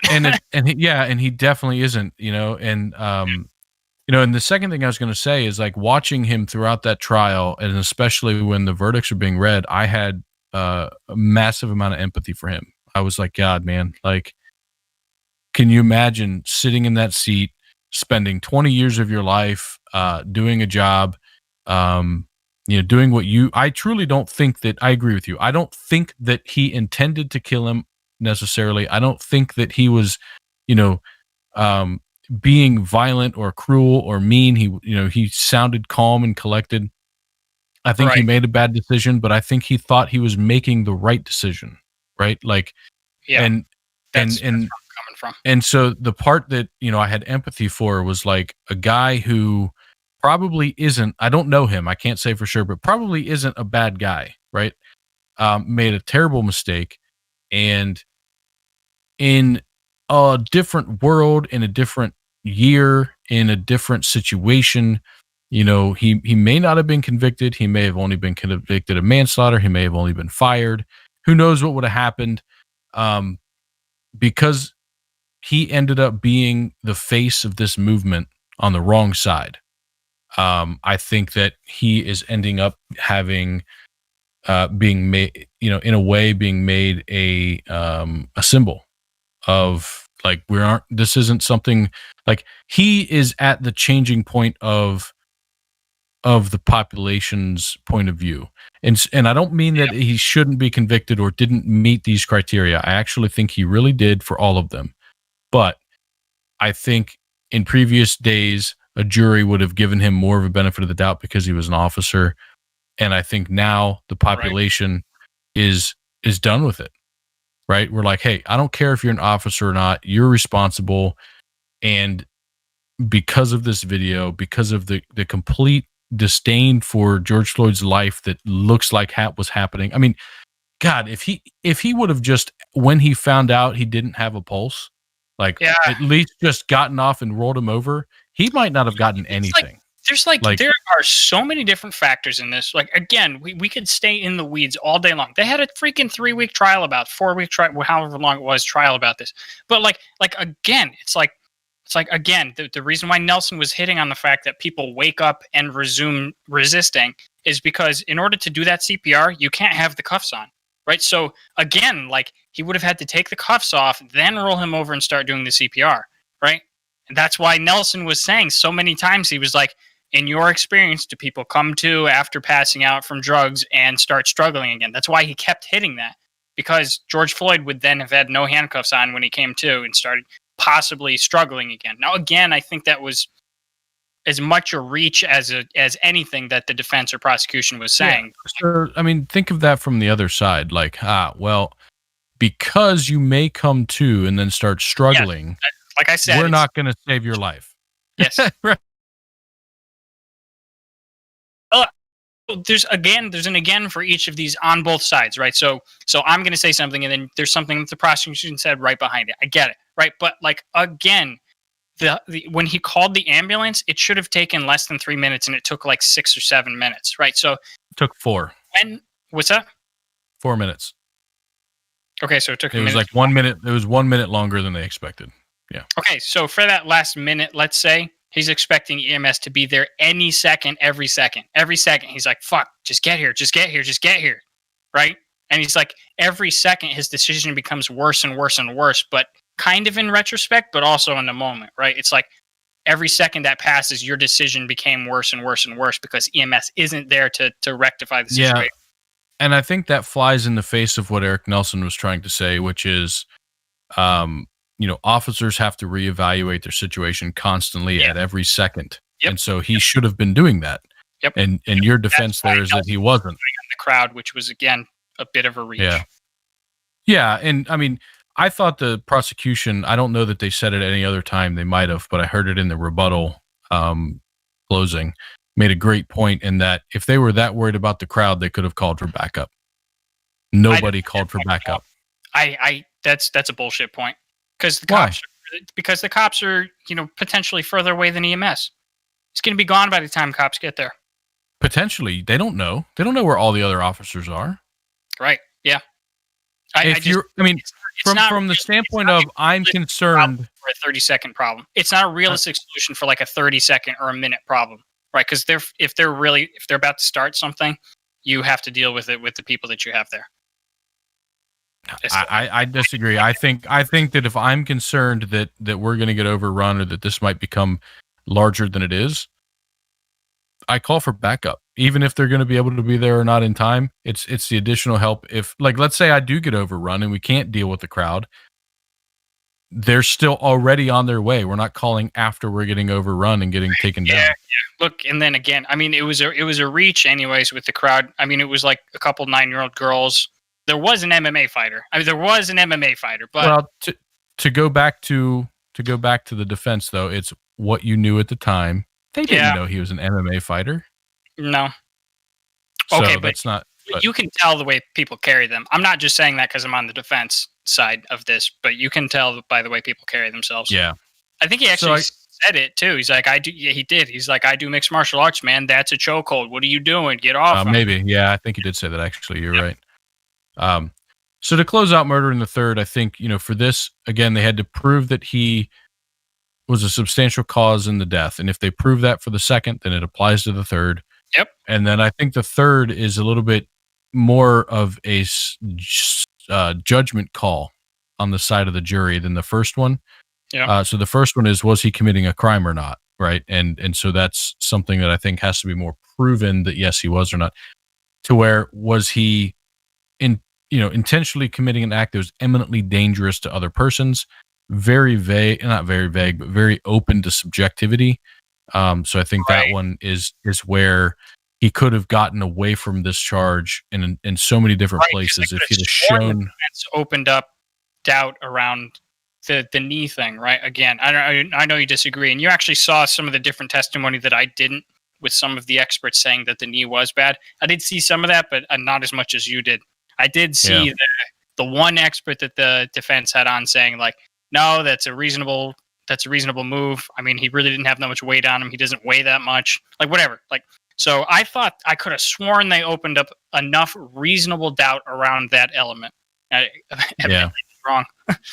Yeah, and so then the last piece there just says they acted with a mental state consisting of reckless disregard for human life. I think that point right there is he knew he didn't have a pulse and he didn't even try. Right. Yep. Right. Like to me, that's sealed at that point. And so those two, murder in the second, murder in the third, don't really sound very much different to me. I think they're significantly different. I mean, you're responsible for somebody's death, basically. That's the same. But why you're responsible for their death is totally different. I guess. I mean, like let's say I walked up to you and was angry at you or whatever, and just shot you. Like I had a purposeful intent to shoot you. Mhm. I don't think, I don't know if murder in the third would be. I guess it would be. No, No, it's without reckless, intent. Without intent. That's murder in the a third. conscious and loss of life. Yeah, I guess it could. I don't know. Anyway, let's move on to manslaughter. We're kind of digging. Right here, whoever without intent affect the death. So if you shoot somebody on purpose, Yeah. Yeah. Okay. there is an unintentional clause for murder in the second as well, which is why they got away with this. Why they got away with it. And then manslaughter in the second degree, again, the first and the third, or the first and the last element don't matter, right? They're proven. But the only one they had to prove, the second element, I guess, for manslaughter second, is the defendant caused the death of George Floyd by culpable negligence, whereby the defendant created an unreasonable risk and consciously took a chance of causing death or great bodily harm. So I think here, if you prove that he was using excessive force, that kind of meets the culpable negligence standpoint, right? And that also then says, yeah, it was an unreasonable risk, right? You're using unreasonable force, physical force. Right. And so if he purposefully was making these actions, then he consciously took the chance of doing this to the person. So I think, Yeah. Did you actually get to watch any of the defense's use of force expert? Did you watch any of them? very little, but Right. So I watched clips, and then I also watched a bit of it by itself, but I didn't get to watch the whole thing.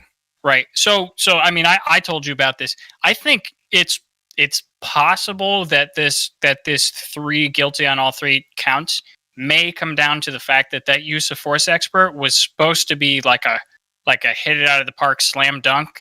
And like I was talking to you, I feel like he was severely underutilized by the defense.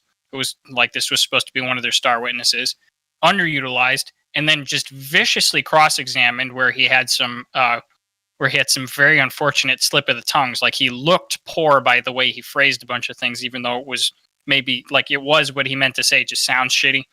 And then on re-examination, again, underutilized. Like there were so many things that Mr. Nelson probably should have hit him on that for some reason, which may be like a buried legal reason we don't know about, but for some reason he just didn't ask the questions that were necessary to give the jury a firm belief that this person knew what they were talking about and were being reasonable in their assessment. Yeah, I think it would have been hard for the defense to prove that it was. They don't have to. Again, sorry. You're right. I misspoke. Right. Provided reasonable doubt. I think it would have been hard for them to prove reasonable doubt after such a strong showing from multiple witnesses on the prosecution side saying that, this is excessive, this is excessive, this is excessive. I mean, they would have had to bring in person after person after person that said, this isn't excessive, this is being trained, this is everything, that he should be doing. And I don't know that they would have been able to find that many, but maybe, that's what they would have needed to do, though, in my opinion. Yeah, I really think he was just relying on that guy to be like a slam dunk. And I think that was probably again, Eric Nelson's not that good. I don't know, man. I don't know. You keep saying that. And he's not likable. You don't think so? No. Oh, he seemed like that's a naughty little shit to me. And there was a lot of times where he would have mistakes or errors or like just things. I remember thinking multiple times when I was watching him where I was like, he's not fully prepared, or ew, that shouldn't have happened. Like even in just my professional career, if somebody did that in a presentation in an office space, I'd have been like, they weren't like, he had multiple of those. I wonder how, what kind of tier lawyer that was, right? Because this is a national case. I would assume Chauvin. You think he'd be high up there? Oh yeah, I would imagine he would have been a high tier lawyer. I fully expect he was. Now, okay, so maybe we can talk a little bit about the, what's coming next, because I think what's obviously coming next is that there might be a mistrial, right? Because of some of the comments that some Congress people were making, the fact that the jury wasn't sequestered, the fact that they had to drive through riots. I'm sorry, they had to drive through, how can I say this, occupied zones and protests in order to get to the courthouse. Like,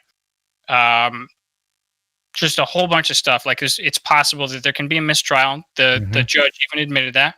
Who, I like this judge, by the way. I really did like the judge too. I didn't like that comment though. Not that I don't think that it's true.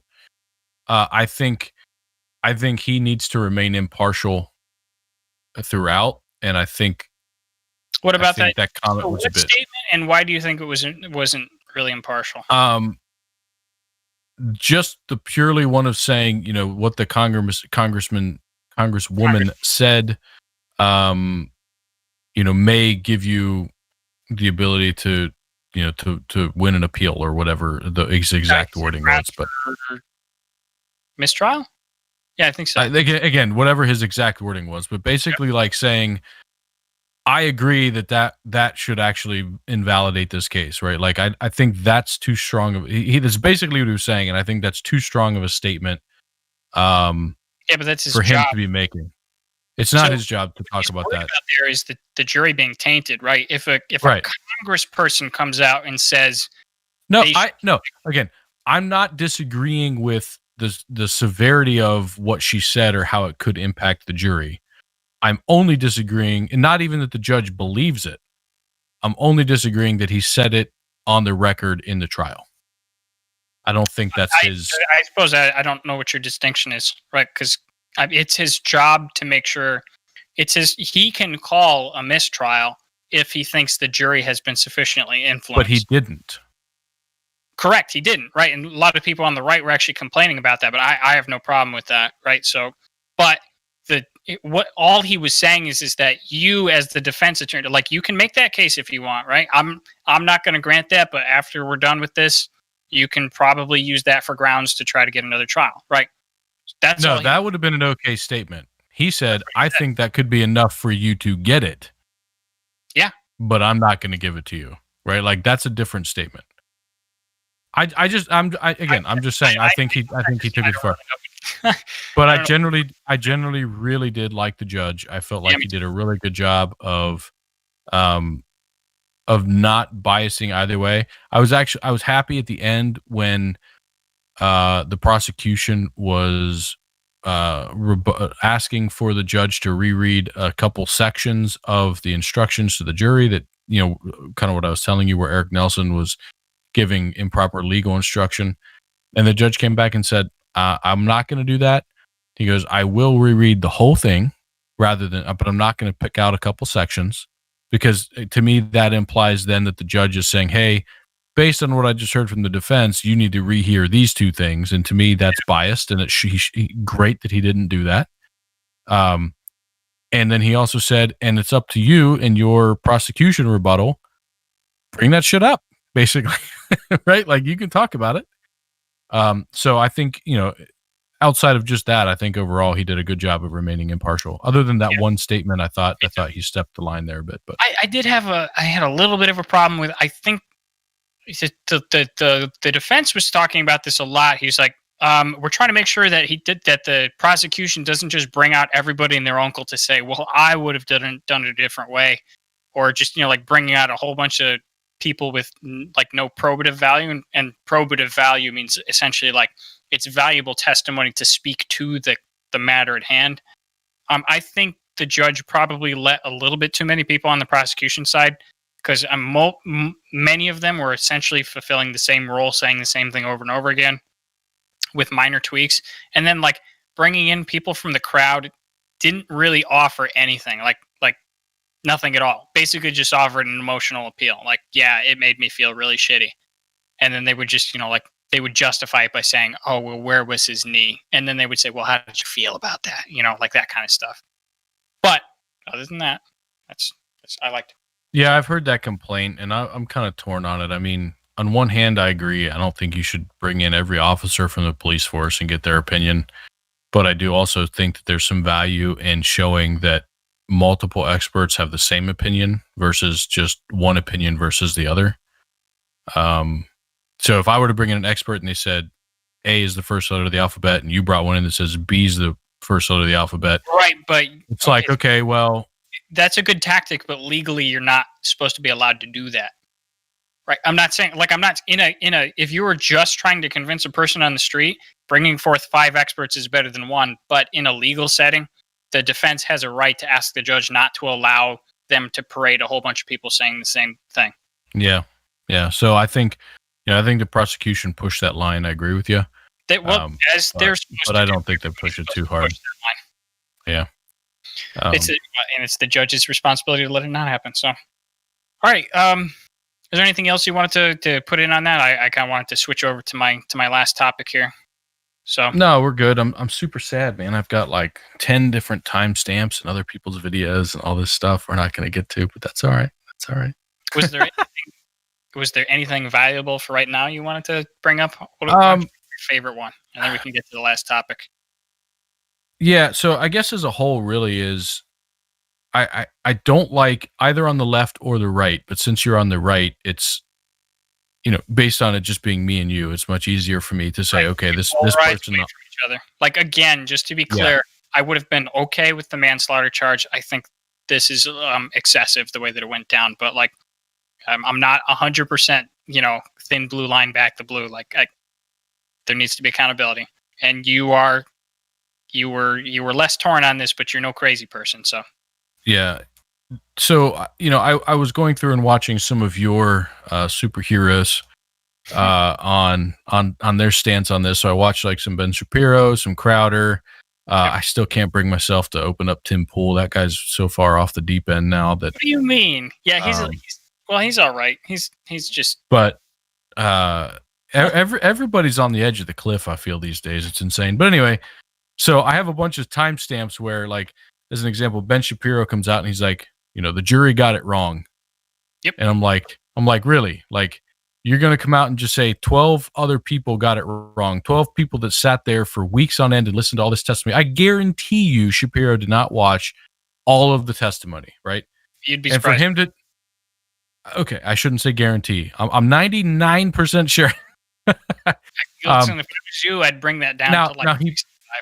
Now he probably has staffers that watched it and gave him notes or whatever, right? I do think that he's where you speed watch things. He does a lot of speed watching of material. Yeah, or he'll get it and speed read. But I think I'd have been fine if he'd have come out and said, I don't agree, but to just say that they were wrong. Like, hey, you know what? These 12 people that were actually involved and sat there and got all of the information, all of the instruction, saw it firsthand, they're wrong. But me, who watched it secondhand or speed watched it or did whatever, I'm the right one. To me, that's ridiculous. He spent a half an hour explaining why he said that. And in a lot of stuff, he's wrong. Like one of them, he says they came back in record time. You know what the record time for a murder trial return is? Hold on, but let me say, do you know what the record time is?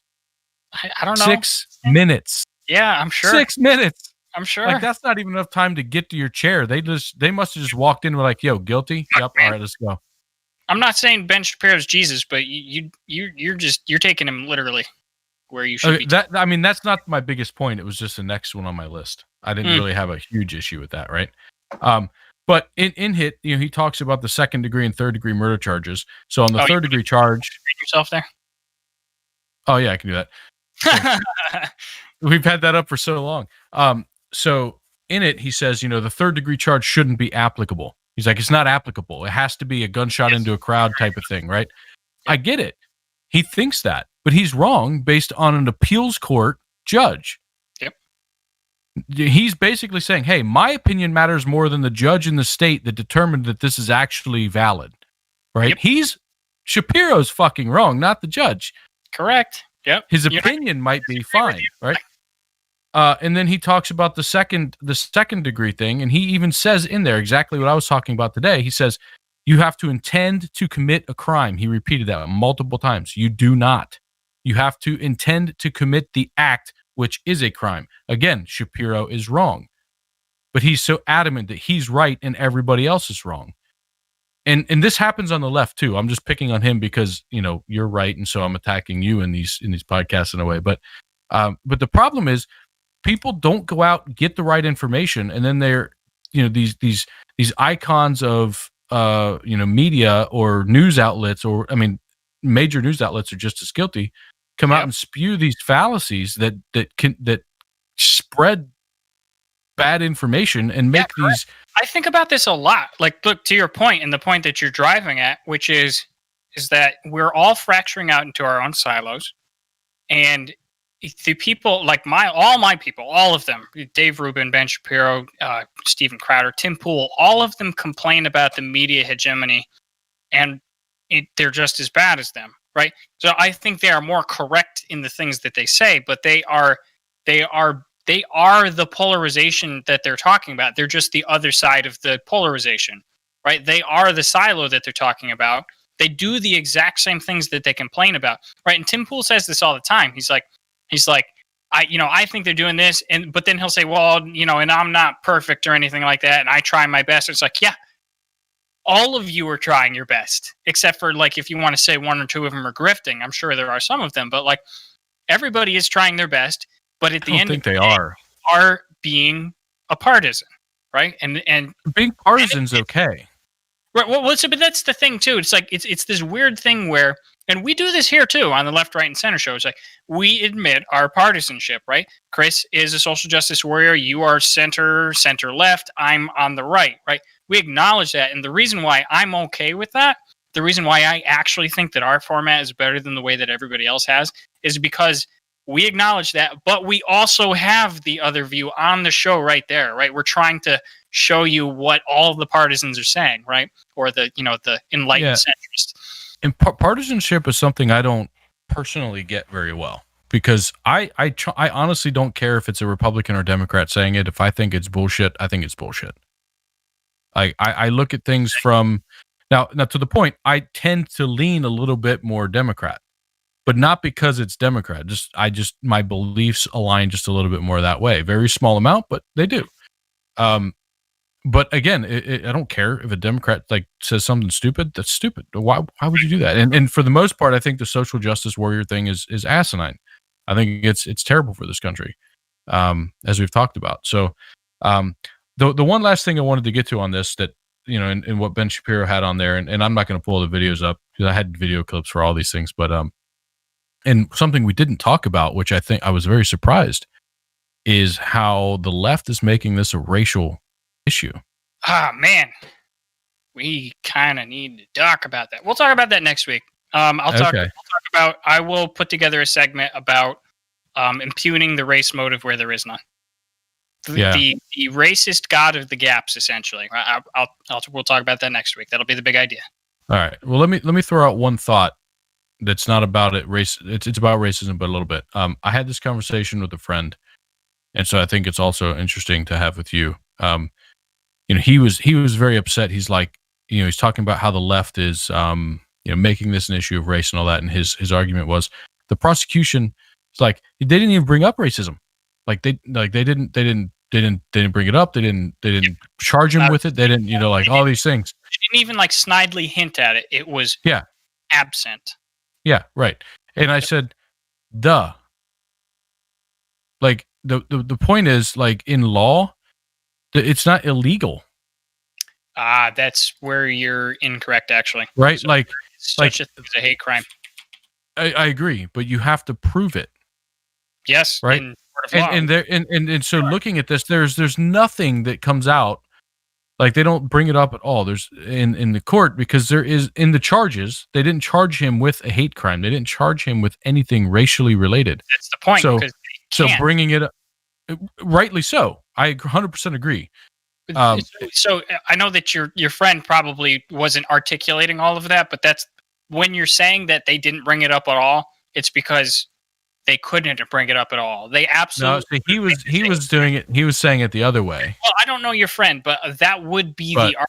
But right? Yeah, no, I agree with that argument. They didn't bring it up at all because, well, in my opinion, even if they thought he was racist, if there's no charges associated with race, it doesn't make any sense to bring it up. It only muddies the waters and complicates things, and it's all subjective.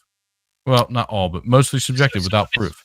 Provable, right? So, like, if he used slurs with maybe another Right. indicator, Yeah. Or right? if they'd have come back and said, like, he has I don't even know what they could have done with statistics. Like, even if they'd have said his arrest rate's 70% higher for blacks, like, then you just you would have to compare that to overall arrest rates, and like, Wow. who knows, right? No, Like, but then you would have to be like, okay, well, because then but it his would be patrol is in a heavily black area. right. Yeah, this Yeah, in yeah. particular, right? Whatever, and you get into that. No, I think So it's it still would be hard like to prove. you look at his Facebook page, and there's a whole bunch, like he's part of a neo-Nazi group, and then like he Yeah, there also has to be something obvious. There'd arrest. have to be something obvious there, yeah. Right, And so I guess to the point of I was trying to get to is I don't think that the fact that they didn't have anything in court about it being racist or not doesn't mean that it couldn't have been race related. With that said, I don't believe it was. I don't think it had anything to do with him being black or white, from the standpoint of him saying like I hate blacks or anything like that, right? Yeah, we'll talk about it next week. There's a phrase called the God of the Gaps, where atheists That talk sounds about. like a porn. Yeah, well, it certainly does. That was terrible. Producer, cut that out. Yeah. Wait, we're live? What? Yeah, nope. Okay, so let me just. So the God of the Gaps. It's a great film. Just kidding. So it was by a philosopher, by one of those old philosophers, definitely dead now. But basically, the term is used to describe that Christians were saying that, oh, God is everything that's outside of the earth, and then we're like, well, no, actually, space is outside of the earth. Okay, well, God is gravity, or God is these forces. God is light. It's like, well, Oh okay, yeah. know what light is. The gap right? of knowledge. God Right, is the gap exactly. of knowledge, So as we push our knowledge of what the universe consists of further and further out, what God is shrinking. Yeah. So when I say racism of the gaps, and we'll talk about this next week. But you realize the irony of saying that God of the gaps is shrinking after I said what I said. Oh yeah, Okay. it's all everything's a pun. It's cold outside, boys. It's just an insufferable dad joker over here. I can't even get a good I'm point a dad, down. dude. I got 2 kids. What do you want me I to do? know. It's can you imagine if all 3 of us became fathers? This show would be unwatchable. Unwatchable. We'd have to name it something super corny. Anyways. Hey, speaking of, before I forget, chat, give us some suggestions. We have a couple we're about to pick, but we could. Sorry. Chat had some suggestions? No, I'm asking for them. Oh, gotcha. Yeah, so anyways, racism of the gaps is just simply, we'll talk about this next week. It's referring to the fact that whenever there's a mystery, whenever there's an unknown cause or there is no cause, basically the left just tends to insert racism, say like, this is systemic racism, this is why this happened, when in fact you have to take each thing. This could be a good conversation because I partially agree, but I disagree on a core point there. So let's put that off to next week. Put that off to next week. The suspense. I think we just made it so that nobody that's watching right now is gonna watch next week. They're like, fuck that. It's gonna be good, I promise. Like, look, if you don't like the lefties, show up next week and I'll give you some ammo. And then you can take people like Tim down. Okay, like so me? I'm not a lefty. Yeah, no, you're gonna come back with a blue mohawk. I'm very difficult to take down, my friend. I'm saying that when we get together, I'm gonna put my knee on your neck and we'll see what happens. I guarantee nothing. And then I'm saying I'm gonna do that to you and see what happens. Yeah, well, I'll die. I will literally snap in half. Okay. For chat, if you don't know, I'm 6'3", 280 pounds. I'm a big dude. She's like snap, like just like knee snap. Like there'll be an imprint. Anyways, let's just opine on this, right? Now, let me say something super un-American and then throw it out to you and see what you say, right? And you in the chat, I want to hear about this. I want to hear what you think about this. I don't think protesting does anything. I think it's ineffective.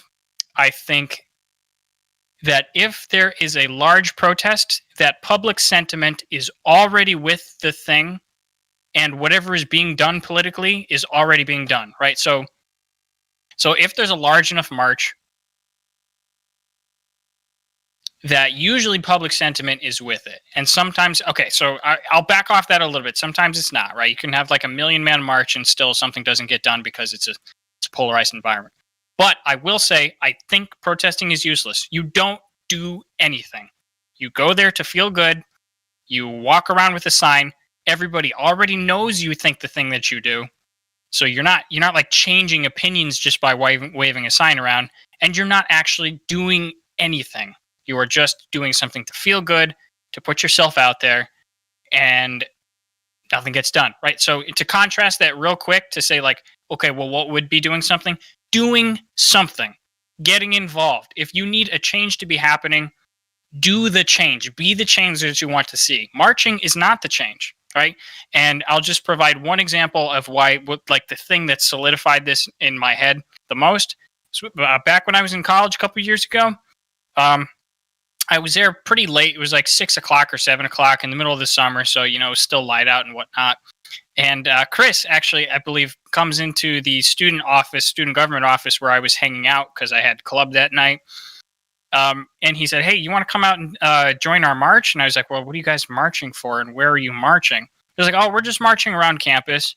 I said, What do you mean you're just marching around campus? Like, what are you marching for? He's like, "Oh, it's always something LGBT related, right?" It was, something about LGBT rights. But they literally marched around campus. They didn't even go into any like civilian areas to like show off. They didn't go downtown. They didn't go to see other people. All they did was march around the inside of college campus in front of like college kids at 7 o'clock in the afternoon when there was like 3 of them. Right. And so this got the gears into my mind. Just like, what as Americans, like, what's up with us? Like, I understand that protesting is a right, the right to peaceably assemble. It's in the Constitution, right? I get it. It's a good thing that we can do these things, but that doesn't make it useful, right? We just think that you just protest and you get some virtue. Like, you just walk around the campus, you change 0 people's minds, you just start feeling good about yourself, and you've done nothing, right? Because everybody there agrees with you. You haven't forwarded the debate. You haven't researched anything. You haven't given money to a candidate. You have like nothing. You have done literally nothing. And that's what I think about protesting.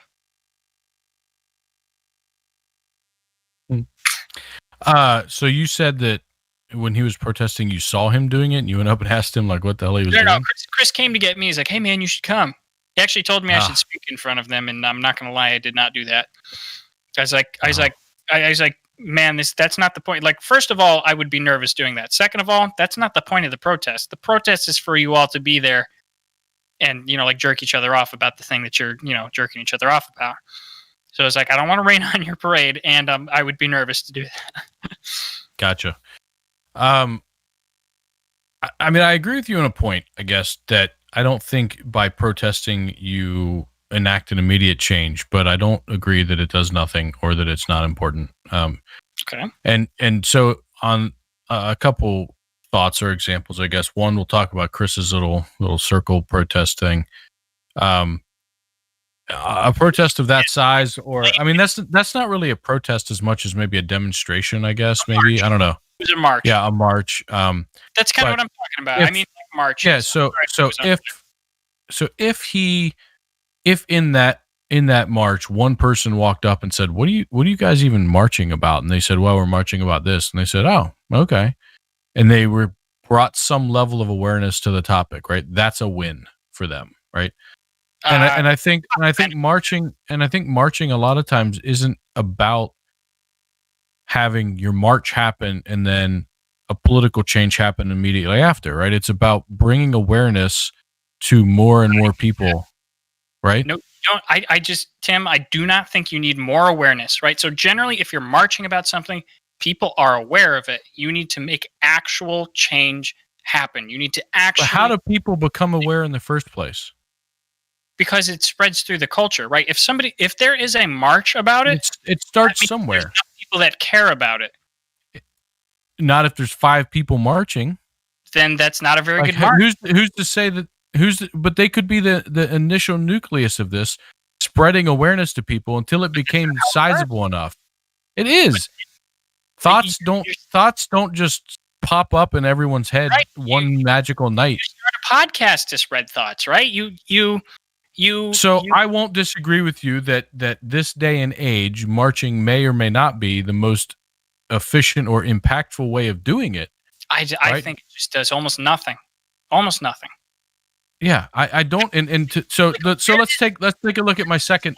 I disagree, but I disagree. I think it does have value. I don't think it has a ton, right? Like, it's like if I'm in a business, there's multiple ways of me going about selling my product. Going through the phone book and cold calling a bunch of people may be the most inefficient way. I'm still going to make some sales, right? Versus, targeting my audience and buying targeted marketing things or using Facebook ads, that may be more effective, right?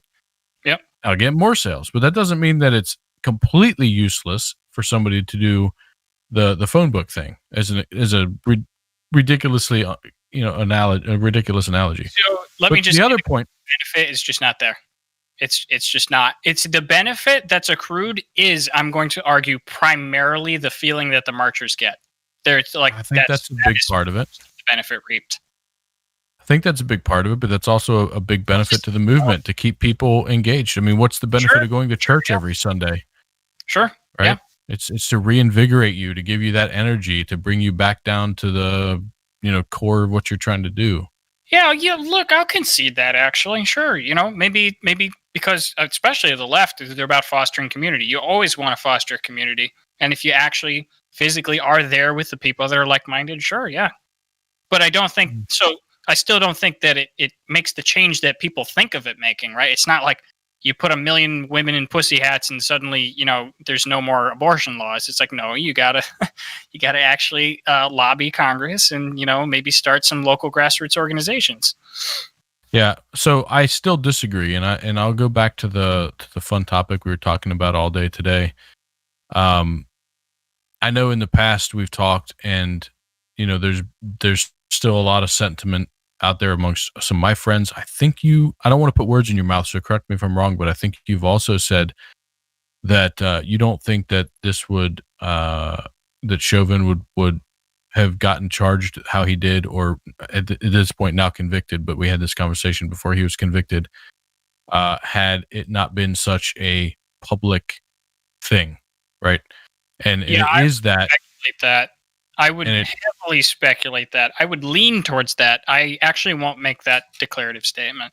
Yeah, but even leaning that way, like it is so public because of the protests, because of the marches, because of all the things that happened after it happening. How many other, horrible police officer killing videos have we watched or seen and talked about that never blew up to this level of public interest? It did because of all the protests. So, but I have a problem with that though, right? So the jury's supposed to be impartial, and saying that your marches affect the outcome is not a good thing, right? I'm not saying affecting the jury's decision is a good thing. I'm simply saying by marching, they made an impact. Correct. And that would be the only impact that matters there is affecting the jury. So no, the impact is that me and you have talked about this topic almost every single week for the past how many months, that it's been on the news every single day for how many months, for the past year. We've heard about this over and over because of protests, because of activists, because and a lot of times doing things that we don't agree with, right? Burning down buildings and causing destruction and hurting people, like, for better or worse, right? Like those things also made news. Right. And some of the police. So let's forget about the trial, right? Because the idea of a march affecting the outcome of a trial, it's not a good thing, right? You're not supposed to affect it. Right? I didn't mean as much that I didn't mean as much to imply that it was the outcome as the awareness of, like, okay, but everybody knows about this trial. Let me shift, right? So yeah. So forget about the trial. There were some outcomes that the protesters wanted, right? There was some police reform bills pushed through Congress. There were Some police departments did defund their cops and reallocate resources. That did happen. I'll acknowledge that. I don't know. Now the question then becomes is like, okay, does any of that happen without the $2 billion of damage from the riots? Right. So that's not just the protests; it's protesting and rioting. Yeah, I mean that's a good question, and I don't know either because I wonder. I think it could have, right? Had media covered pure protests as strongly as they covered the riots, and had the media, I think a big part of it too was the media was so divided on these protests / riots that it became a battle between the media. It was almost like they weren't even talking about the protests or the riots as much as how bad the other side of the media was for covering it the way they did. Right. And I mean, you shouldn't riot, they were talking about the riots instead of the protests or even the issue underlying it. I mean, that's actually not true. Everybody, like all of that, they were definitely talking about. They were talking about the whole thing. I mean, let's it dominated the airwaves. So I was going to say, it did. I mean, the riots obviously distracted the right from the underlying issue, but I mean, the left was staying on message because they were ignoring the rights. So I mean, we heard all of it. So yeah, and so I think it's hard to then say that if there was no protests, if there were no marches, if there were no riots, that we would have the same level of awareness or the same thought process or change in politics towards police reform. Now, that's not to say that I think police reform's good, bad. We should do this, that. It's just I'm just making the comment that. But let me ask you this: these things did affect our points of view. We would not be here talking had they not protested or demonstrated. There were like 10 or 20 million people out in the streets. What if those people had actually done something constructive with that time? Like actually went to their local police, went to their local town council, started. They were all in front of the police department. Okay, but I mean, you're being facetious. They were marching. Yeah, that was like, what if they were actually mobilizing actual stuff, like doing things? Like right? What? What examples were useful? Were the ones that actually made those laws, right? So it's like that's where all of the work got done. I disagree because the people that make those laws are only motivated by large movements of population, right? Do you think Nancy Pelosi would have been standing up there making the asinine comment that George Floyd sacrificed his life had all of this BLM movement and other things not happened? No, she wouldn't have been. Our legislators got involved because of all of this activity. Okay, so then let's do this as, maybe it's because I come at this as an individualist. Like, what can you yourself do the best? Like, how can you yourself do the most good for your cause, right? I crush dumb left and right arguments the best. That's what I do. Right. So you aren't just out walking around with an asinine sign that maybe has a rhyme or, like a good, little blurb on it. You're doing something, right? And time will tell how useless it is, but you're doing something, right? And then you as an individual, the person who's thinking, should I go to the march or should I write a letter to my congressman? Should I run for local town council? Should I get involved in like actual grassroots organizations? Should I knock on, like, doing stuff? I think as the individual, I think it's always going to be do the thing. Don't just march and make yourself feel good. Because I think, honestly, the people who go to the marches feel so good about what they've did, they don't actually do the things that they should be. My disagreement with marches is a little different than yours. From a personal perspective, I don't actually have a problem with people doing it. But from a personal perspective, I just think it's useless. Yeah, I don't even think that. I think for me, it's not good. And the reason being is I'm so individual. And my points of view vary so much from most others that I don't think that there would be a march that I would fully agree with. What about? I always feel like that guy that walks around holding up signs like stupidly reasonable things. like just be nice or something like that, that would be you. Like, I could be that guy. Yeah, right, definitely.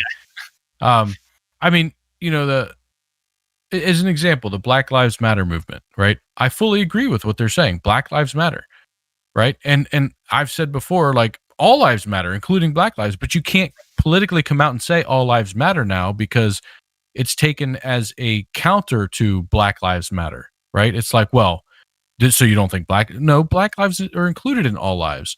And I kind of get both sides. I mean, I get that they're saying, look, like we feel that Black lives are treated so much subpar from other lives that it needs to be specifically targeted, yeah, so that we can bring it back up and help that group. And by removing the focus on Black lives only, you're hurting our movement. I get that, right? And so I don't go around saying all lives matter, because I get where they're coming from.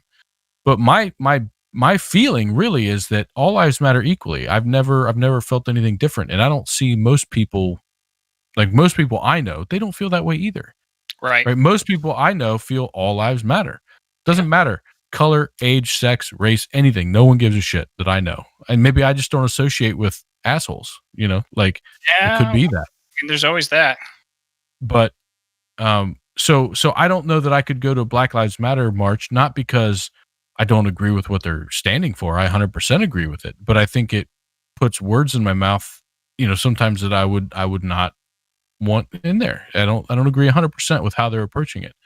And so I think that would be the case with most marches for me. Although I may agree with what they're trying to do in the underlying movement, I think that I'm such an independent thinker and person that I would never feel comfortable just massing myself in with somebody else's, generality of how this thing is. Yeah. Well, I mean, my problem is kind of the same, but sort of maybe like a 30-degree angle to yours is that most people who march aren't on the right. Like people on the right don't really have patience for that. Like we're doing things. Most of the people on the right have a family. Most of the people on the right, like they work, they have hobbies. They don't have time to like just go march about something. They just don't care, which is to our detriment. But I think it's a temperamental thing. Like because for me personally, I believe left and right is actually it's a temperamental shift. Like it's an actual personality difference that generally ends up putting you in one bag or the other. And the conservatives just want to do our own thing. Like leave us the fuck alone. So we don't march as much anyway. So my point is that the reason why I don't join marches is because I don't really agree with any of the marches. Right. And that includes like the Proud Boys, right? Because they're, one could say, radical right. I have some quibbles with calling them alt right or far right, but like they are the most outspoken and adventurous of the right wing people, and I don't join them either because I have hobbies, man. Go away. Why put quotes on them? Because I have to be very clear that I'm not marginalizing them. I'm not othering them because they're not that radical. They're just a boys club. That's it. Just a controversial boys club. So you're basically saying the farthest right group, because you said, they're the radical quote. You're like, they're kind of the most extreme, but they're not that extreme. So you're basically saying no one on the right is actually radical. Okay, so you're doing a unidimensional sort of extreme thing. When I say extreme, I'm trying to get you to clarify. That's all. Yeah. So I don't by I mean they're the most they're just like the most outspoken type of conservative, right? It doesn't they're kind of just populists. But my point is, well, that's actually kind of why they march, is because they're not actually conservatives. They're populists. I suppose we could actually probably just drop it there. They're populists. They're not really conservatives. That's why they march. Does that make sense? So I'm not saying I don't like they're not. I mean, far right, alt right, like these people are neo-Nazi, Nazi adjacent. Like these people are like actually kind of piece of shit, actual racist, hate Jews, think that Hitler was right, like whatever it is, Holocaust deniers. I don't know. You can be dumb and be a Holocaust denier, but when I say far right or alt right, I'm generally talking about more edgy, edgelord, generally evil people, right? So the Proud Boys are just a boys club. That's why I do the quotes. Gotcha. Right? Okay. So they're not. I guess where I misunderstood is you don't actually think that they are the far or extreme side of the party. They're not. Yeah. Okay. That's where I misunderstood. I thought you said that. I thought you said they're the far side, but they're not radical, and that's why I was like, well, yeah, I'm just saying that they're extreme in the fact that they're on my side of the political aisle, but they go out to rallies and marches and stuff. Yeah. Okay. I understand now. All right. Well, wrap it up. Yeah. So there it is. Now you know where we stand. We did the weeds thing again. I feel like it could have been a lot worse. I'm sorry if everybody went to sleep with that one, but I had a good time. I needed to get that out of my system. I just feel bad for Derek Chauvin. I know that's not really probably the popular sentiment. I think actually the default sentiment is generally that's probably a good thing that the sentencing went the way that it did. It did. There's definitely going to be some appeals, so we'll probably cover that, but probably not in any great detail as much as we did with this. Look, like I said, I also empathize with him. Right. It's not an easy thing. I mean, the closer you look at any situation, you should probably find more nuance and find that you're less sure than you were about, anything. Right. Yeah. I think what the max sentence for him. So here's the thing is I don't know if this is a political, I know we said we're leaving, but I wanted to throw this out there. I remember now that the prosecution is going after aggravated, right? So they're trying to get more than the max sentence on these charges. I don't know that they'll get it or not, but are they only doing it for the political reason, like because this is such a big thing, or do they truly believe like he deserves that? It's not about what they believe. It's what prosecutors do, I think. Prosecutors all the time. A friend of my wife's husband is a prosecutor for our local area, and I've talked to him about this a lot. And he said a huge part of his job is looking at a case and determining what level of prosecution is required. Like, okay, yeah, this guy committed this crime officially, but it's clear that it was not intentional. He's not a bad guy, or all these other extenuating circumstances. So ask him. It is definitely within the prosecution's realm here to decide to do this or not. And I feel like they're only doing it because of the level of visibility on this case. I don't know. It's speculation coming from us, but I don't think so. I think it's... But right now, so the max sentence right now for him is 40 years. 40 years. I regardless of like what he's actually charged with, 40 years for this, I don't. Like, I know, if we have anybody on the left who's watching, you hate me for saying that, but I really don't think he did not intend any malice. I know he fucked up royally. I get it. Manslaughter, second degree, whatever. 40 years, too much for me. Yeah. I don't think he had the intent to kill. I think he did have a little bit of like, I'm the cop. You need to fucking listen. Like, you're not listening. Fine. You're going to get some pain. Like, that kind of, mentality. I'm in control here, not you kind of thing. I think there was a little bit of that going on. Not verbally, but just that's like in his head. I just get that vibe. That's me personally thinking that. I know. But 40 years to me, that's rough, man. So. Yeah. All right. But well, George Floyd doesn't have any years. So that's the counter, right? Like, that's so hard. That is the counter. Yep. And I sympathize with that as well, believe it or not. Okay. All right. Anyway, we said goodbye. I kept it going. I apologize. All right. So, yeah, we're still the Left, Right, and Center show. We are. I promise we're working on that. I know it looks like we're not, but any one of these days now we're going to have a radical name change. It's going to be great. It's going to be better. It's going to be the best name. Everybody says so. How about radical, not radical, radical? We'll call it that. Two radicals and a knot. We'll go with that. No? Oh, okay. That one's off the table. I threw it out there. Now, we're down to like 2 or 3 names. We had a bunch. We've been talking about them. We're down to a couple.